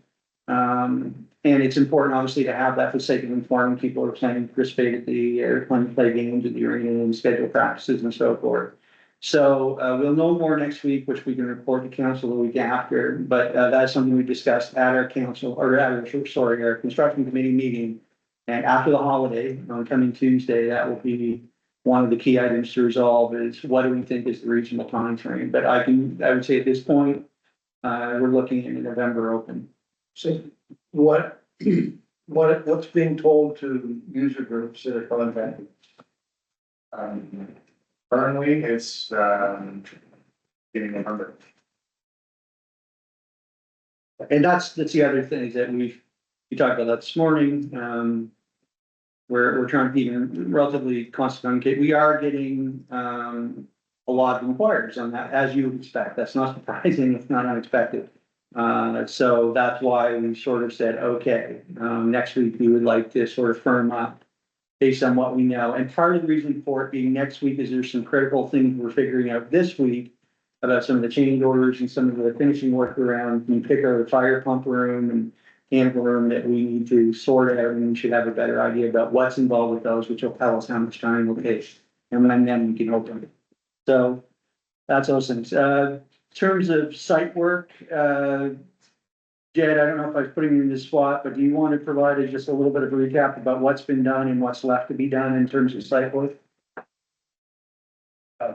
So the site work that has been done, I'd say 85% of the original building site is deemed usable. We didn't have to cut out any of the fill that was there. It's all good gravel. We have right where the trailers are and the telephone pole was mentioned, last night. We have that left to move. We don't suspect further to be any issue with that either, but we won't know until we're into it. So all of that was good. We were able to compact it. We didn't have to do what we call cut and fill, remove that and add, new material to it. So that's where we save the majority of our funds in that. Be concrete, in the front, Yeah, we're looking at stone, so maybe just a. yeah, they're, rather than going topsoil against the building, we're looking at doing them like a river, this filtered fabric that we could add some hostas and bushes to down the road to beautify the building. Next Monday, Dexter was the winning bid on the asphalt. They're coming in next Monday to start the grading, leveling, final grading. Typically the pavers do that themselves before adding anything. Yes. When's that pole coming out? As soon as we get the trailers out of the way and everything done. So there's no asphalt on that end. Yeah, that's just gonna be gravel. It'll just be gravel, so that's, though it needs to be done before the first of November, it's not right now, what we're looking at in critical path, so. There's, telephone, or not telephone, sorry, light poles to be added to on each driveway, or each parking lot. That is one of the things we're done listening. Is there gonna be cement bases for those light poles? Yes. Are those cement bases in yet? No, that's what we're pushing to get done this week, get those in before the pavers are there and whether everything's done for them when they get here. Where's the sidewalk? That says sidewalks down here. Where is that? It's in front of the building. Okay. It's all in. Looks good. It's all, yeah. Team along with that engineering, did the prep work for them and we were able to get cooks for them last Thursday. All right, that's good.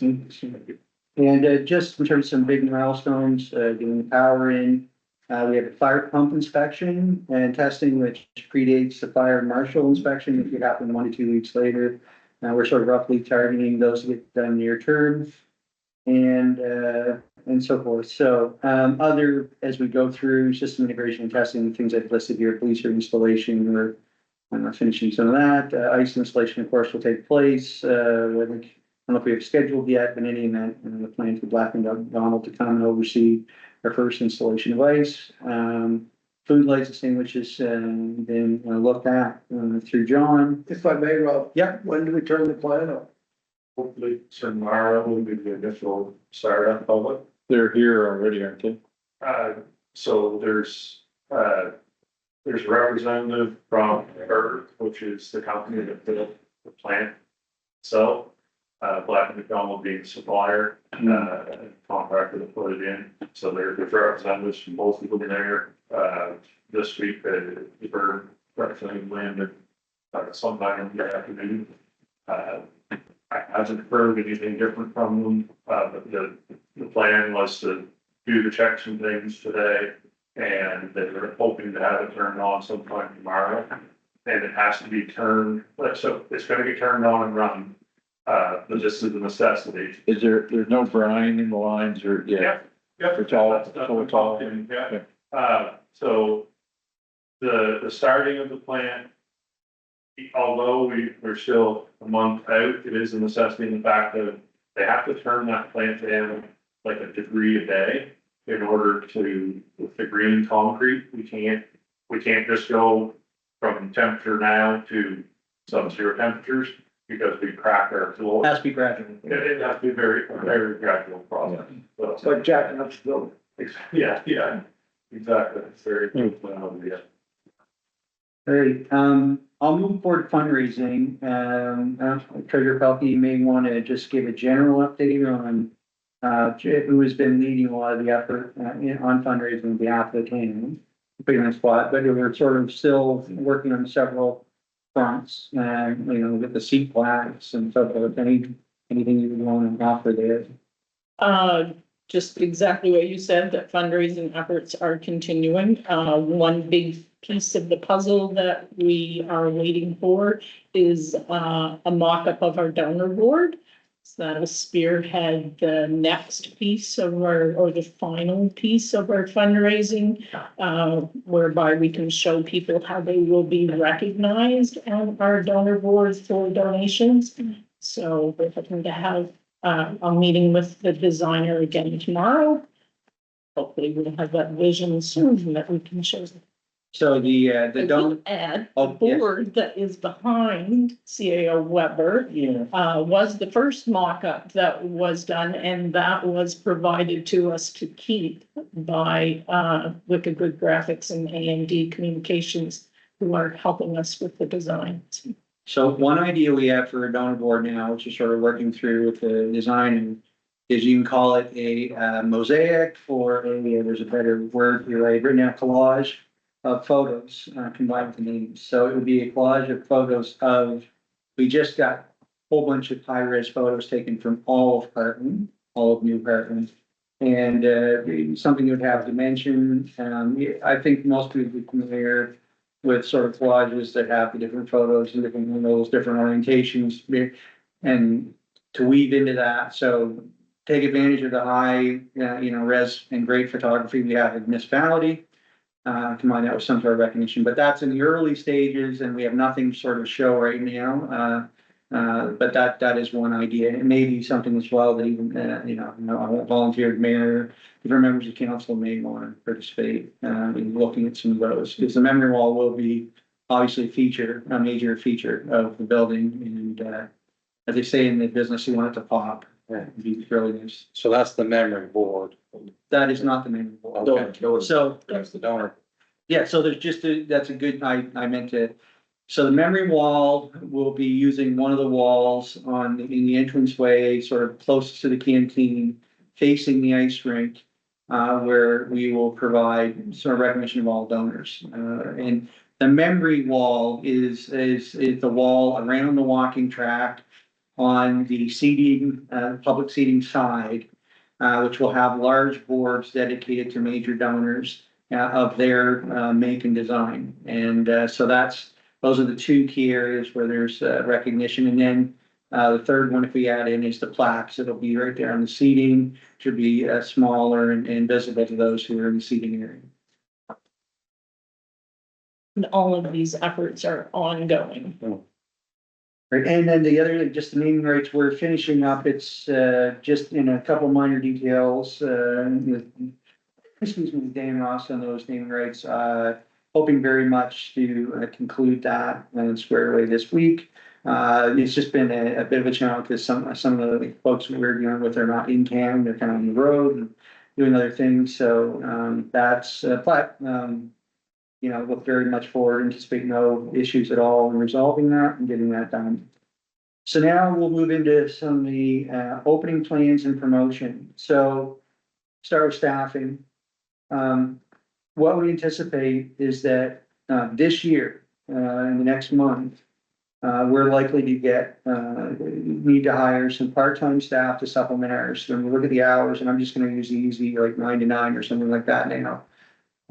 Through the weekends, thinking of the walking track and so forth. What we're thinking, like a lot of arenas, is that we will hire students, who can work those hours, and hire 2 to 3 students with gives them flexibility.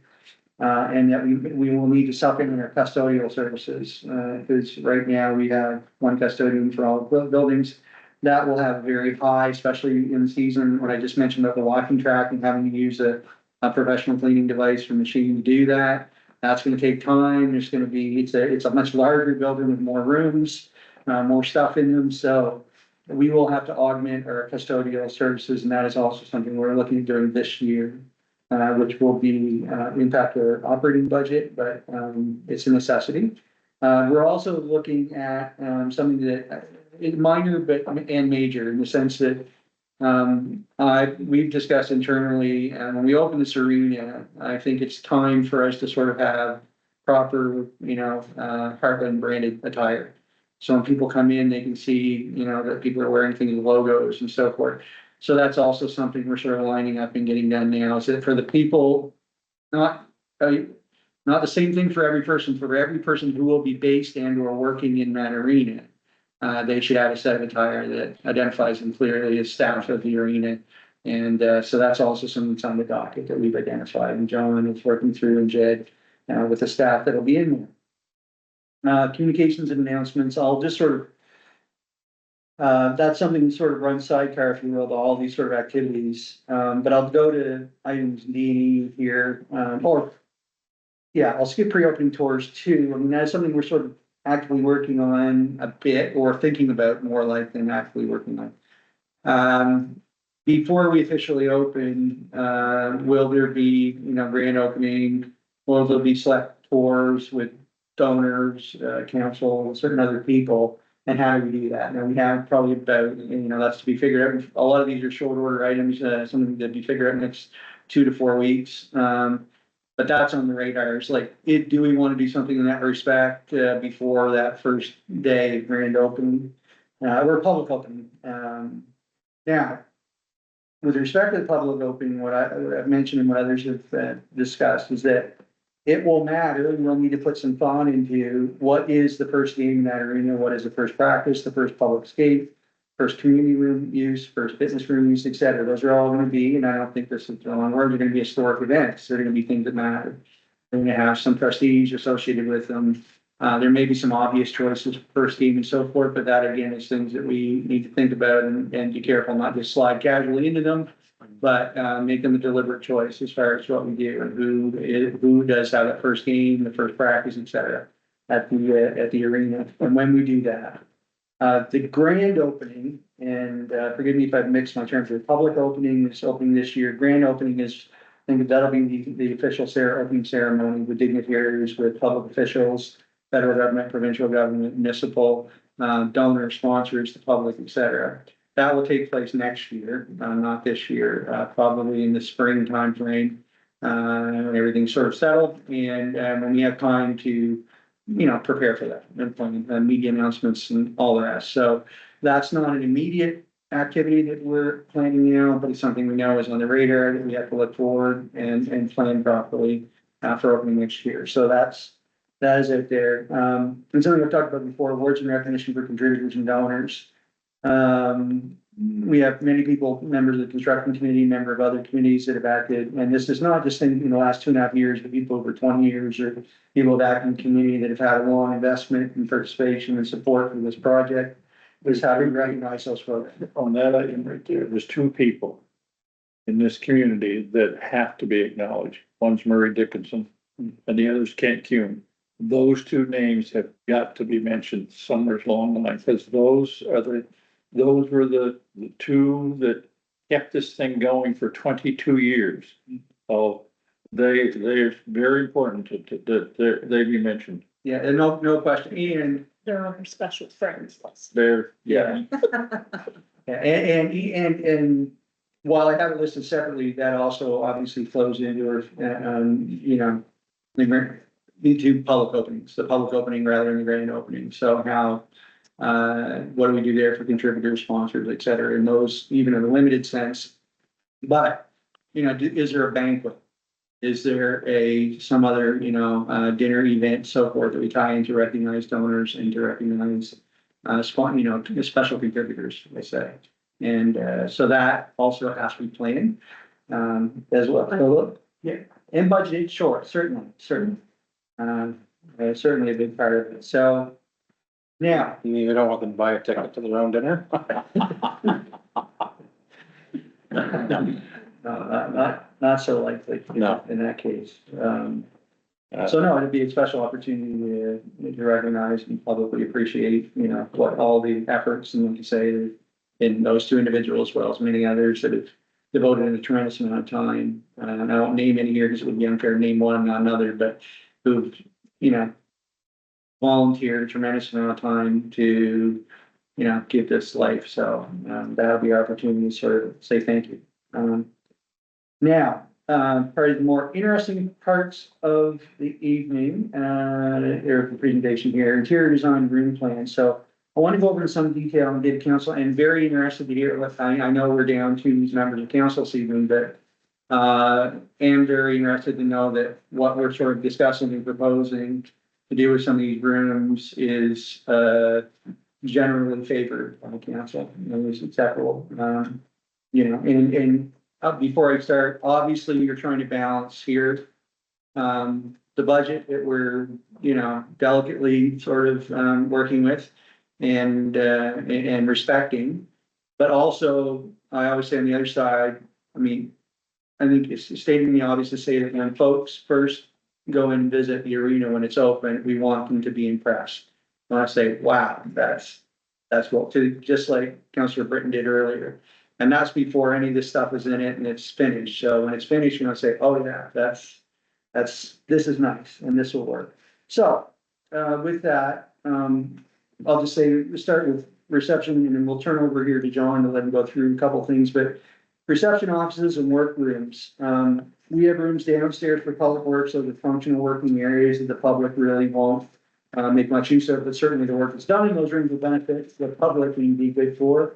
The offices, we've already made a change where, as I was saying earlier, we're taking a room that's on the main floor before you get into the walking track, give people who will be in the walking, who will be the walkers, they can allow them a changing room right there on the main floor, right past the entrance, walkers, cubbies, benches, have that. So that was previously designated. We made that change. We moved Dana and Sean over to the area beside the fitness room, which also gives us presence in both ends of the main floor of the arena, which is a good thing as well. So that has been a change we've made. And reception, we did create a reception space, which I think John will cover in his presentation.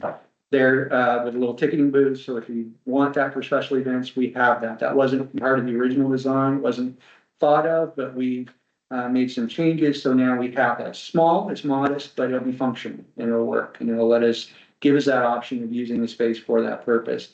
And if we staff it, if people come in to pay fees or sign up for things, that could also be used for that. But it's primarily a special event booth that will be staffed accordingly to keep rates down. It won't be a 40-hour, someone always there.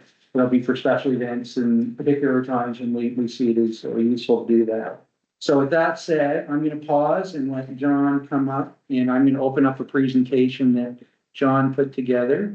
While you're doing that, after the tour, or during the tour, when some of these changes were pointed out to us, they were really good ideas. Really good changes. They make sense. So, that is good. So, Councilor Edge points, what we have here, and I want to apologize for the graphics. To apologize for them. I'm not a designer or architect, but I can use PowerPoint, so. Anyways, so, yes, as we can see there, so what we talked about, and for the members of council that were at the meeting last night, really appreciate that. They kind of got to see firsthand what we're discussing here, so, very light. Right beside the vestibule, by the way, just to locate for So, public. so right, as soon as you walk inside the vestibule on the right, That's on the left. on the right-hand side, as soon as you walk in. Oh, yeah, okay. So as soon as you walk into the building from the vestibule on the right-hand side, there's a kind of an angled looking room. It's got a ticket window.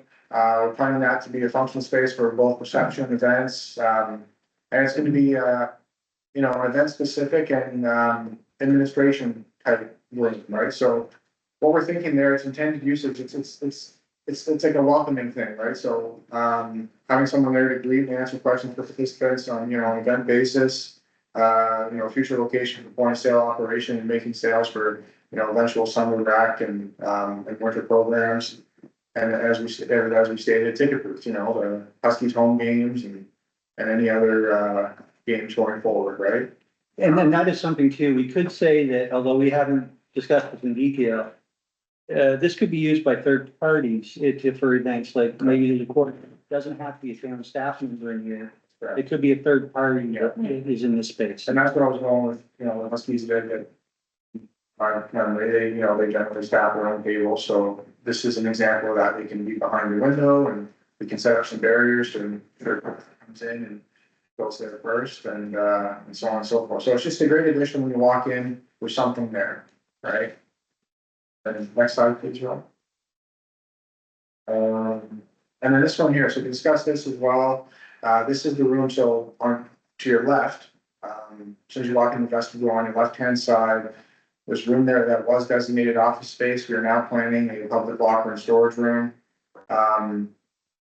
As you can see there by the graphics, you've got your lockers, they're half lockers, so in total, by that point, you have about 18 total half lockers, and you'd have 24 total cubbies on the following side of the room, on the other side of the room. And then in the middle, you would have a wooden bench, similar to something you'd see in a, you know, a larger facility dressing room, for changing your shoes and so on and so forth. The intended use for that, the reason we're thinking that, it's convenience, right? We never really planned, to Council Weber's point, to have something for people to change their shoes, take off their winter clothing. And it's just, it's a nice feature, right? And then moving to the maintenance side of things, one of the things we're constantly, you know, thinking about now, and we mentioned the floor machine, is come the winter time, how much foot traffic and how much winter boot traffic do we want on that floor? We want to limit that as much as possible. Obviously, hockey games and other events you can't, because there's going to be spectators getting to their seats. But in terms of general daytime walking track traffic, you can manage that. You know, people would have an area to change their shoes and you would limit that bit throughout the day, right? We can kind of have targeted high traffic areas where we know the floor is going to get messy, right? And then safe storage for participants. You know, their personal belongings, the lockers we're intending on purchasing, they're not going to come with locks, so people can bring their own locks. A lot of, you know, people do that in general gyms, public gyms. Bring your own lock if you need to lock something up. It's there for you. And then the last point, we add exclusive, we could add exclusive perks down the line for potential walking club memberships. You know, sign up for a membership, you get swag bag and a locker, right? And so on and so forth. Go ahead, please. Last year at the Aiken Center in Woodstock, someone went in that room there, left his jacket with his car keys in it. And someone went in, snipped the car keys out of his jacket and stole his truck. So they should be very aware that that stuff should be locked up if you've got car keys or anything. Absolutely, and there would be signs posted, you know, the valuables of the person's responsibility, and they will be, you know, if they're willing and they want to use a locker and bring their own locker, they're going to be doing so. There's always a risk in any public place that something like that can happen, but we're going to do everything we can to mitigate that, so. Well, it's a great idea for the, you know, it has to be there if we're gonna have an open field walk, so that's a good add-on. And one thing, just to elaborate a little on the walking club memberships, and one of the things we talk about is that how do you, when people can come freely and just start walking the track, how does you create, I don't just say strictly monetize, but how do you generate revenue and how do you start? And what we've thought is that if we have a walking club membership, we can do what John said, is that you can offer, some rights to use that room, to use the secure lockers and so forth, but you can do things, we can have rentals of ankle weights, we can have a small selection of step counters that if people don't bring them, they can use. We can create a club where we track, you know, if they come in and do 10 kilometers, we can track their over a period of 6 years. You have a club where we track how many miles they walk, and you can have a club that looks good. So there's without listing all the items, there's a set of services and features we can provide, which makes a walking club meaningful and not just, you know, a term, but it's an actual thing that provides value. So. As we can see here, this is our community room floor plan.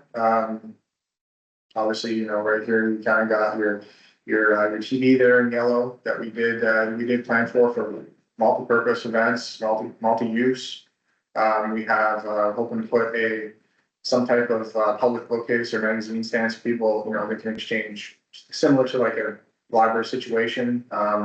You know, there is a couch there that is for intended lounge space during, you know, games, kind of like a warming room as well. After school types stuff.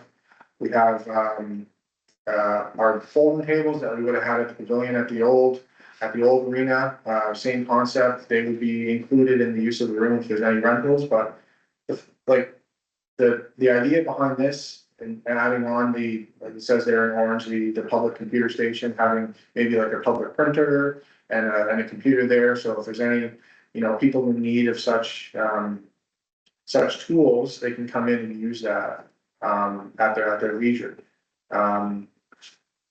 And just as a note, one thing in case one's worried, it's not as if we'll have this wide open and that they'll be unchaperoned or unsupervised, you know, younger people, older people in it.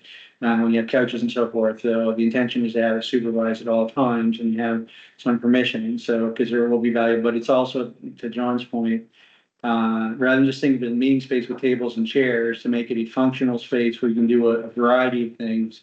Have a computer, you can log on the computer, you need to print something. You have a television, they can watch movies in there. You have a couch, so it's more comfortable, and you have a regular desk and chair. So really trying to think about making this as multifunctional and versatile a room in terms of what's in it and what we can, you know, how it can be used. Yeah, it's not just how, you know, how we can, use it in a new way. It's really an expansion of some of our current offerings. You think of Fun Park in the summer, right? And having, you know, an appropriate area for them, to perform all their activities, their crafts, movies, games, whatever, throughout the day. A room like this would only enhance that, right? And it just, yes, it just adds, you know, it adds the public convenience, it creates that lounge area, it adds to our programs, you know, whether it's future televised sporting events and, video game tournaments like many other municipalities around us are doing right now, to, you know, our coffee and book club, you know, and we'll just kind of come in, have a chat and enjoy the facility. Can I ask a question? Yes. So the furniture that's included in that room, has it already been included in our budget? No. It's discussed. Yeah, to be clear, I guess I'm lining them no as the general spend of stuff. Yeah, I mean, yeah, so. So I'm just gonna ask this question because I think it's going to come up from user interest. If we are renting a space for major sports events, for example, someone comes in and says, we want to watch UFC 91 or whatever the case may be, use that space. Is this the type of situation where somebody might have a request for license for liquor type thing, or just They wondering? could, in that case, I mean, that would be up to the party, right? So. What, I think what he's asking though is just that it can't be treated like a skybox essentially, you know, Yeah. at a stadium, Oh, right? yes. Is it, and yes, that room, because of what we're putting in, what's available, it could be. You know, that option is there, that you could convert that into a skybox at a special event. Right, tournament, so forth, so. Cause it would have this. You will not see the net side of the ice. Yes. But that is where your technology may help, is because, because that's where the monitors in the live stream to the, which I'll mention later. What we're doing with those monitors are all network monitors. And we're going to we can feed shots of the ice from the security system. You don't have to have new cameras, that we use the security system to show the entire ice in there. Because yes, there's a restricted view from both ends of the arena. But that is why we got the network monitors and why we're tying the security system, so we can run a feed on those monitors. Because if you sit, whether it's at one end there by the cafeteria or canteen, or sit at the other end, you will not see about a third of the ice or something like that, a quarter of the ice. But the monitors will be there, so you can continue to watch the action. We can live stream into those monitors. Hey, all good. And then, we continue to the fitness room. Yeah.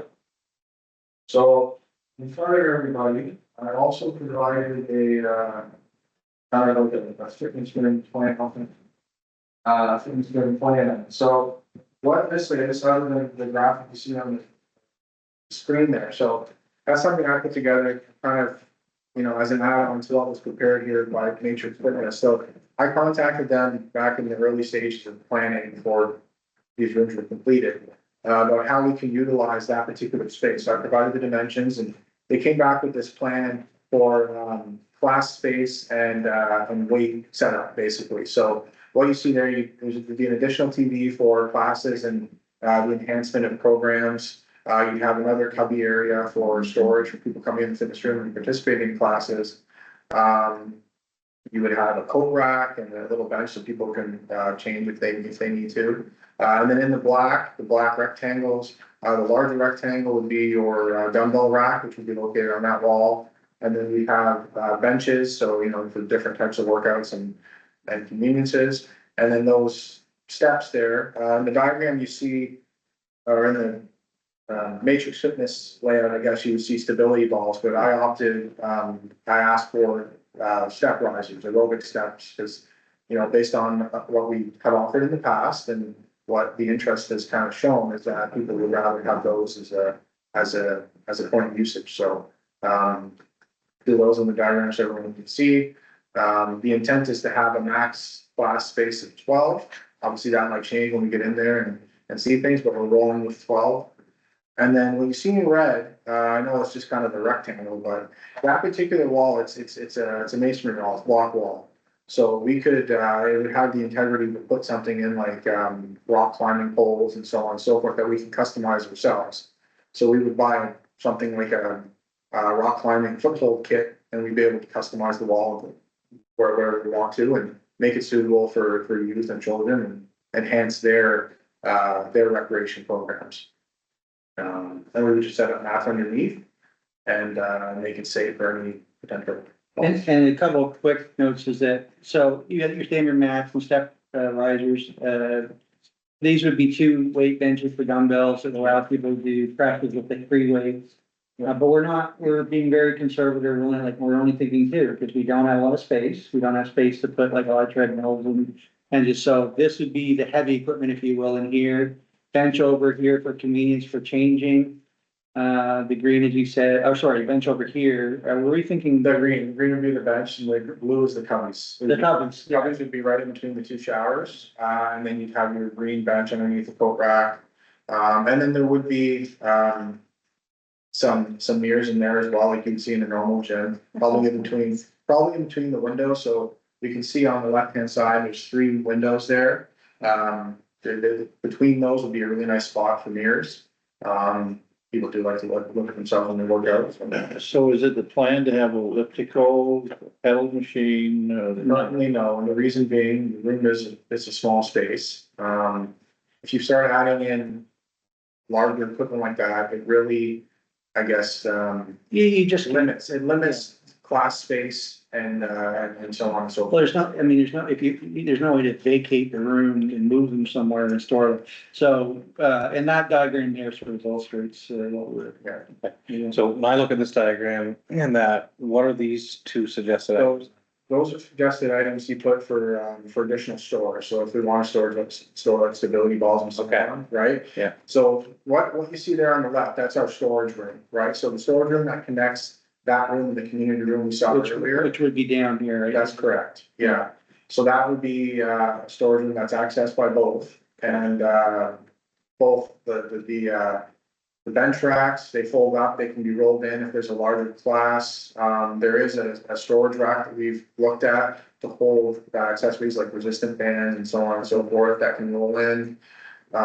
So he just identified in this diagram you guys have in front of you, what we could use that storage space for, basically. So is that $11,000 quote? 9. Yeah. That's the 2 for. I think it doesn't get back up, just to be clear, with the benches, doesn't it pop back up there? No, those 2 benches are included. And the rock wall is included too. No, the rock wall will be purchased separately, but Okay. that's some money. Relatively minor cost, because you're really just buying the footholds and I attaching. wanted to make sure we were covered under the original 11. I'll ask what probably is gonna be a stupid question, but a rock wall on an 8-foot wall? Well, it's less stupid if you think of yourself as a 4-year-old kid. So it's really, it's not for adults, it's for small children. It's really, I'm gonna say, I it was is really, thinking for adults. I was thinking It's not for kids, adults, yeah, but but even for small kids, for big kids, a 16-year-old, not so great. a kid, But for, 4-year-old, I don't know. 6-year-old. I don't know if 8 feet's gonna be a challenge for an 8-year-old. You're going for static holds. yeah. You want to hold yourself there, Wayne? The It was, purpose of that is to enhance our youth rec program, and with a room like this, we're trying to make use of all the space we have.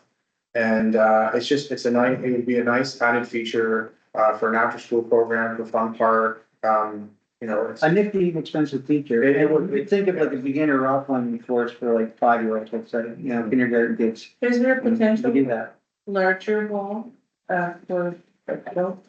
Not in that room. No, not in this room, but somewhere else in the facility? I don't have an answer for you right now. I don't think I so. don't think so. Yeah. Not based off of what we have to print. and- Just thought I'd ask. Yeah. What's I that? can go, yeah. An outdoor thing. The outdoor I'm fun. gonna stand here in the back. We could have a real rock fun, but.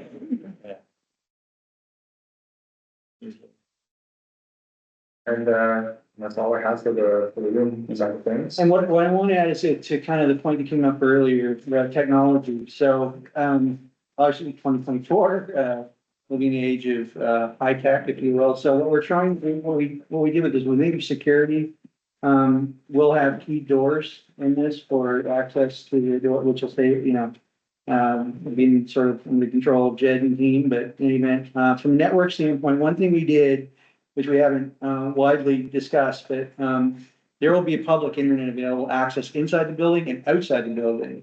So when you're at the pool or you're in the softball field or you're at the soccer field next year, you'll be able to log on to our public network. It is isolated and secure from our private network. There's no issue with one traversing from one to the other. Right? There'll be a private network, but that adds real function. And then inside the building, we did end up spending more on network, but it's because we're in a steel building with a lot of concrete. You have to put up a lot of routers and a lot of access points to hit all those rooms, but we've done that. So we're quite confident we're gonna have a very robust network that's available inside and outside that building, which is gonna offer real functionality, real value for the users of that. So it won't be one of those things that, oh, I'm at the Hartland Arena and I can't get on the internet. Should be able to get on the internet, when you're there. Kind of like the red zone in Fredericton. Yeah. Yeah. Yeah, and that's what we're doing. And for the sound, we did go with a simpler sound solution because the cost was prohibitive to go. There was an array that went all around the walking track. We've gone with the sort of the center, sound console. But in that building with the echoing thing, I think it's gonna work decently. So, it was a good solution and it was a necessity. With monitors, what we talked about earlier, what we bought is not regular television monitors. We bought network capable monitors that are a higher grade, more commercial, that will allow us to get feeds from our own internal, if we want to post up a website, we want to post, you know, secure feeds from the security system to view the ice, et cetera, we can do that. If you want to log on the web, you go to Netflix, you go to, you know, understand, you can do that. So those monitors are 55-inch. We're gonna have a display in the main lobby area, and if you can imagine the main lobby area, if you're sitting there, you can look over. You should be able to see the ice in one, you can see advertising in other, you can see a list that gives you upcoming events in the other. And those same options are available for the monitors that are inside the two rooms we just looked at. So that was another way of integrating technology in and adding functionality for the people who be in that arena. So we think we hope we accomplish that. And the scoreboard, just in case, we have two scoreboards. We have a small and a large one. The large one being a thin, long one that'll be in front of those two rooms at the rear, which most people can see, but there are parts of the arena where that will not be visible. So we're putting a smaller secondary one in another part of the arena. I'm gonna forget to look at, but anyway, I think it's down on the John Nigro office end. Is it, or on the opposite side? The lobby side, so on the lower level. Okay, the lower level. So that will mean that no matter where you're sitting in the building, you should be able to view the scoreboard. Now, both scoreboards don't have exactly the same information, that's smaller than the other. 16 feet, so you're gonna be able to see it. Yeah, but well, some, depending on where you are, though, won't. So that's why we had the secondary, we ordered the secondary scoreboard. So again, when you're in there, if you're in the building, you'll be able to see on scoreboards. And again, with those monitors, we can have one, if we elect to, we can have one of those monitors have a live stream to that scoreboard. And the scoreboards themselves are networked and they can be routed into the monitors, I believe. So the information from it, or worst case scenario, you have a live stream, you just have a still photo on the scoreboard that you can put into the monitor. So from a technical standpoint, I'd like to think it'll be a pretty robust and pretty good building from a technology standpoint. And that'll help, you know, some of the, like Jed mentioned, there is that thing of, well, you don't have complete visibility of one end of the ice at both ends, right? And we knew that very early on. So, these monitors help offset that, by providing potentially live streams of the action on the ice, so people can see those, see the play.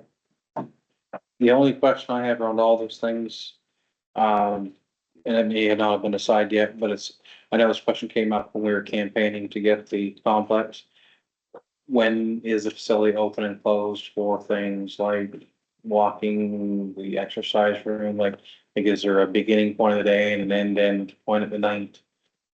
We have scoped out a preliminary schedule, which I should have memorized, but I don't, but I believe it's something like we're looking at 8 to 10 is roughly the hours of operation. During the weekdays and on weekends, we're looking at something more like 9 to 9. So, yeah, so it's really. It's hard to enforce things like the walking track that we talked about before because it's a major part of the arena, right? But certain rooms and stuff can be blocked or restricted after, let's say, yeah, right? Unless it's a special event and it's requested, right? But in terms of general hours, yes, to Sierra would go to the point. You're looking at 8 to 11 during the week, let's say, something like the industrial league, they play later, right? And then the weekends that would change based on, the demand, I guess. And the way, there's some thought that has to go into obviously how you stagger staff and how you schedule them to cover those hours. And that's hence the part-time hours we talked about earlier, even with our recreation staff, even with only 2 folks, we may have one starting earlier than the other. And they move those, those hours accordingly to sort of cover and have coverage. And the same thing with Jed's team, there may be some work to do there to figure how you take the current schedule and map it into the folks that'll be there. So, but that's we're trying very hard to, we're not, being very cognizant of the fact that, there's a budget that, is under some stress, and not just the capital budget, but the operating one we'll have after. To try and have an intelligent, plan for how we staff this to cover. So, because on the other side of it, we're investing, a lot of money in new building. We want to make it as available as possible. We want to deliver as many services as possible. That's the point. So how do you do that in a lean way with your staff? And that's what we're seeking to do.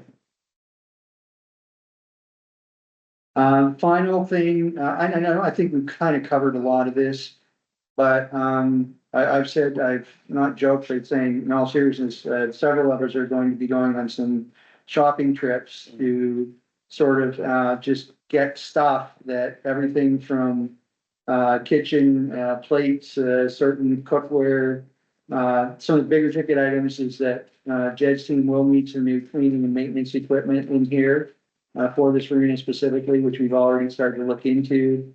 Recreation equipment. We're going to be clear, we're going to reuse as much of what we have already as we can, and we're not going to be fussy about doing that. If the equipment, like if we think of goalie nets, we think of what, as an illustration of what we decided, we're going to get 2 new ones. We're going to use 2 of the ones we already had. It seems appropriate with a brand new facility. We're going to have 2 new goalie nets on day 1, but our backups will be the goalie nets we already have. So we're not throwing out everything we have and purchasing all new or something like that. We're doing a blend, and that I think is a prudent, is a good way of going. With office equipment, for the most part, we're using existing equipment that we have, office desks and so forth, that we already have. So we're not looking at buying all new, despite John's pleading with me to do that. No, I'm kidding. No, we're not going to, so. Yeah, no. And we all know if we were not that we would have an issue with Treasurer Pelkey showing up at her door and with her spreadsheet and her list, and that we would. One pleading or the other pleading. For our spending.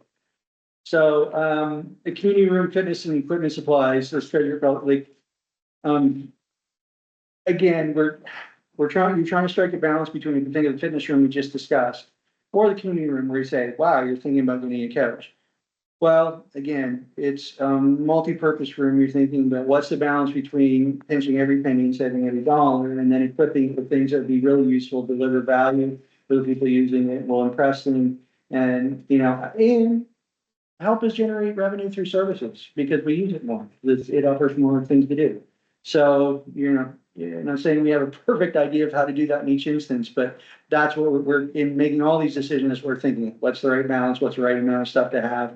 And, you know, where do we economize, where do we spend a little more to get a little more, instead of like the climbing wall, they seem like, oh, it's extravagant, it's only for small people. It's relatively inexpensive, it adds a nice feature that wouldn't have been there otherwise. It has a limited use, but that use will probably, what I'm imagining is someday we'll go in there, someone will walk by, you look in the room, there'll be 10 kids, they'll be climbing around, they'll be having a great time, you think, okay, that worked out. Right, that was a good investment, because it wasn't that much money and we made good use of space, so. And then the final things here, storage areas, we're gonna have to buy, I can't go into Costco or any big box store these days and not look at the storage racks.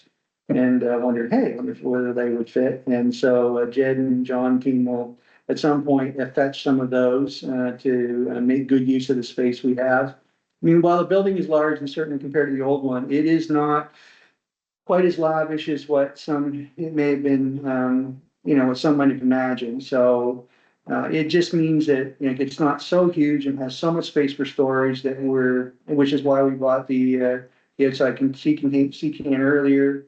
And why we need to make really good use of the space that's available there under bleachers and rooms and so forth. And part of that is that means shelving. It means, you know, good boxes and things of that sort that make sense and that fit into that space and so we can get the most out of it. So, and with that, so I shall stop. That's kind of it, but I want to give this sort of full description of kind of what we're looking at doing with that space and bring it to life and offering it to the public in the very short term. You guys, with that, any questions for Bob or John or Jen? Tina? It's coming together quite nice, you guys. I mean, it's a lot of work. Yeah. Okay, we'll move on to item 8.3, 2025 budget schedule and general discussions. Yeah, this is really, oh, I noticed I have two-step forest there. You can tell I typed those in, they're not actually an auto list in Microsoft, but anyway. The second, third, and fourth steps are kind of like actual deadlines when I think we need to hit. Given that we have to submit on 15th, that's a standard date to submit your budget, so if you work backward in there. We'll need final presentation and resolution to council on the 12th, which is the last council meeting before that date. You work backward again and thinking that there's gonna be some preliminary presentation to council where we sort of do a little bit of deeper dive. That would make sense to do at our CAO meeting or maybe the whole meeting in October 22nd. And that puts us on the clock as we're sitting here on the 20, I shouldn't remember the date, but anyway. Next 2 weeks, Dean and I are working on it. We need to get a draft of our first budget, knowing what we know about our internal costs and what we know about next year. And have that preliminary review and discussion within the Finance and Infrastructure Committee and schedule that. So that's not something looking to decide today. We can sort of do that. I was meeting with, you know, the Deputy Mayor Fairley, but anyway, that's kind of an outline of kind of where we are. So while we have this huge thing happening, the complex we just talked about, we still have, and of course, the standard requirement to get that budget in. And there's a lot, we've already gone through the capital planning process, which feeds into that. Team, our treasurer Pelkey is working on getting our community building fund, our gas tax, plan, kind of put together based on what we discussed in that meeting, with a couple minor adjustments for, kind of new information, if you will, and then feed that into the budget. So we're kind of tag teaming that. We would like to think that sometime earlier next week, we would have first draft of that budget, that would be presentable to the Finance and Infrastructure Committee, where we could do a bit of a dive, but there's, for me anyway, several hours ahead, I think for both of us, to sort of get there, but you know, that's what the next 2 or 3 days is about, so. So we're looking at next week, I think so. depending on availability. Yes, please. Yeah. 30? At what time? I don't know yet. Meeting term, Okay. just wanted to give a council preview of kind of the, we're in budgeting season, so. The heart of it then. So item 9 is to indicate the date of our next meetings. So our regular council meeting will be October 8th, 6:30, and the committee of the whole meeting October 22nd, 6:30.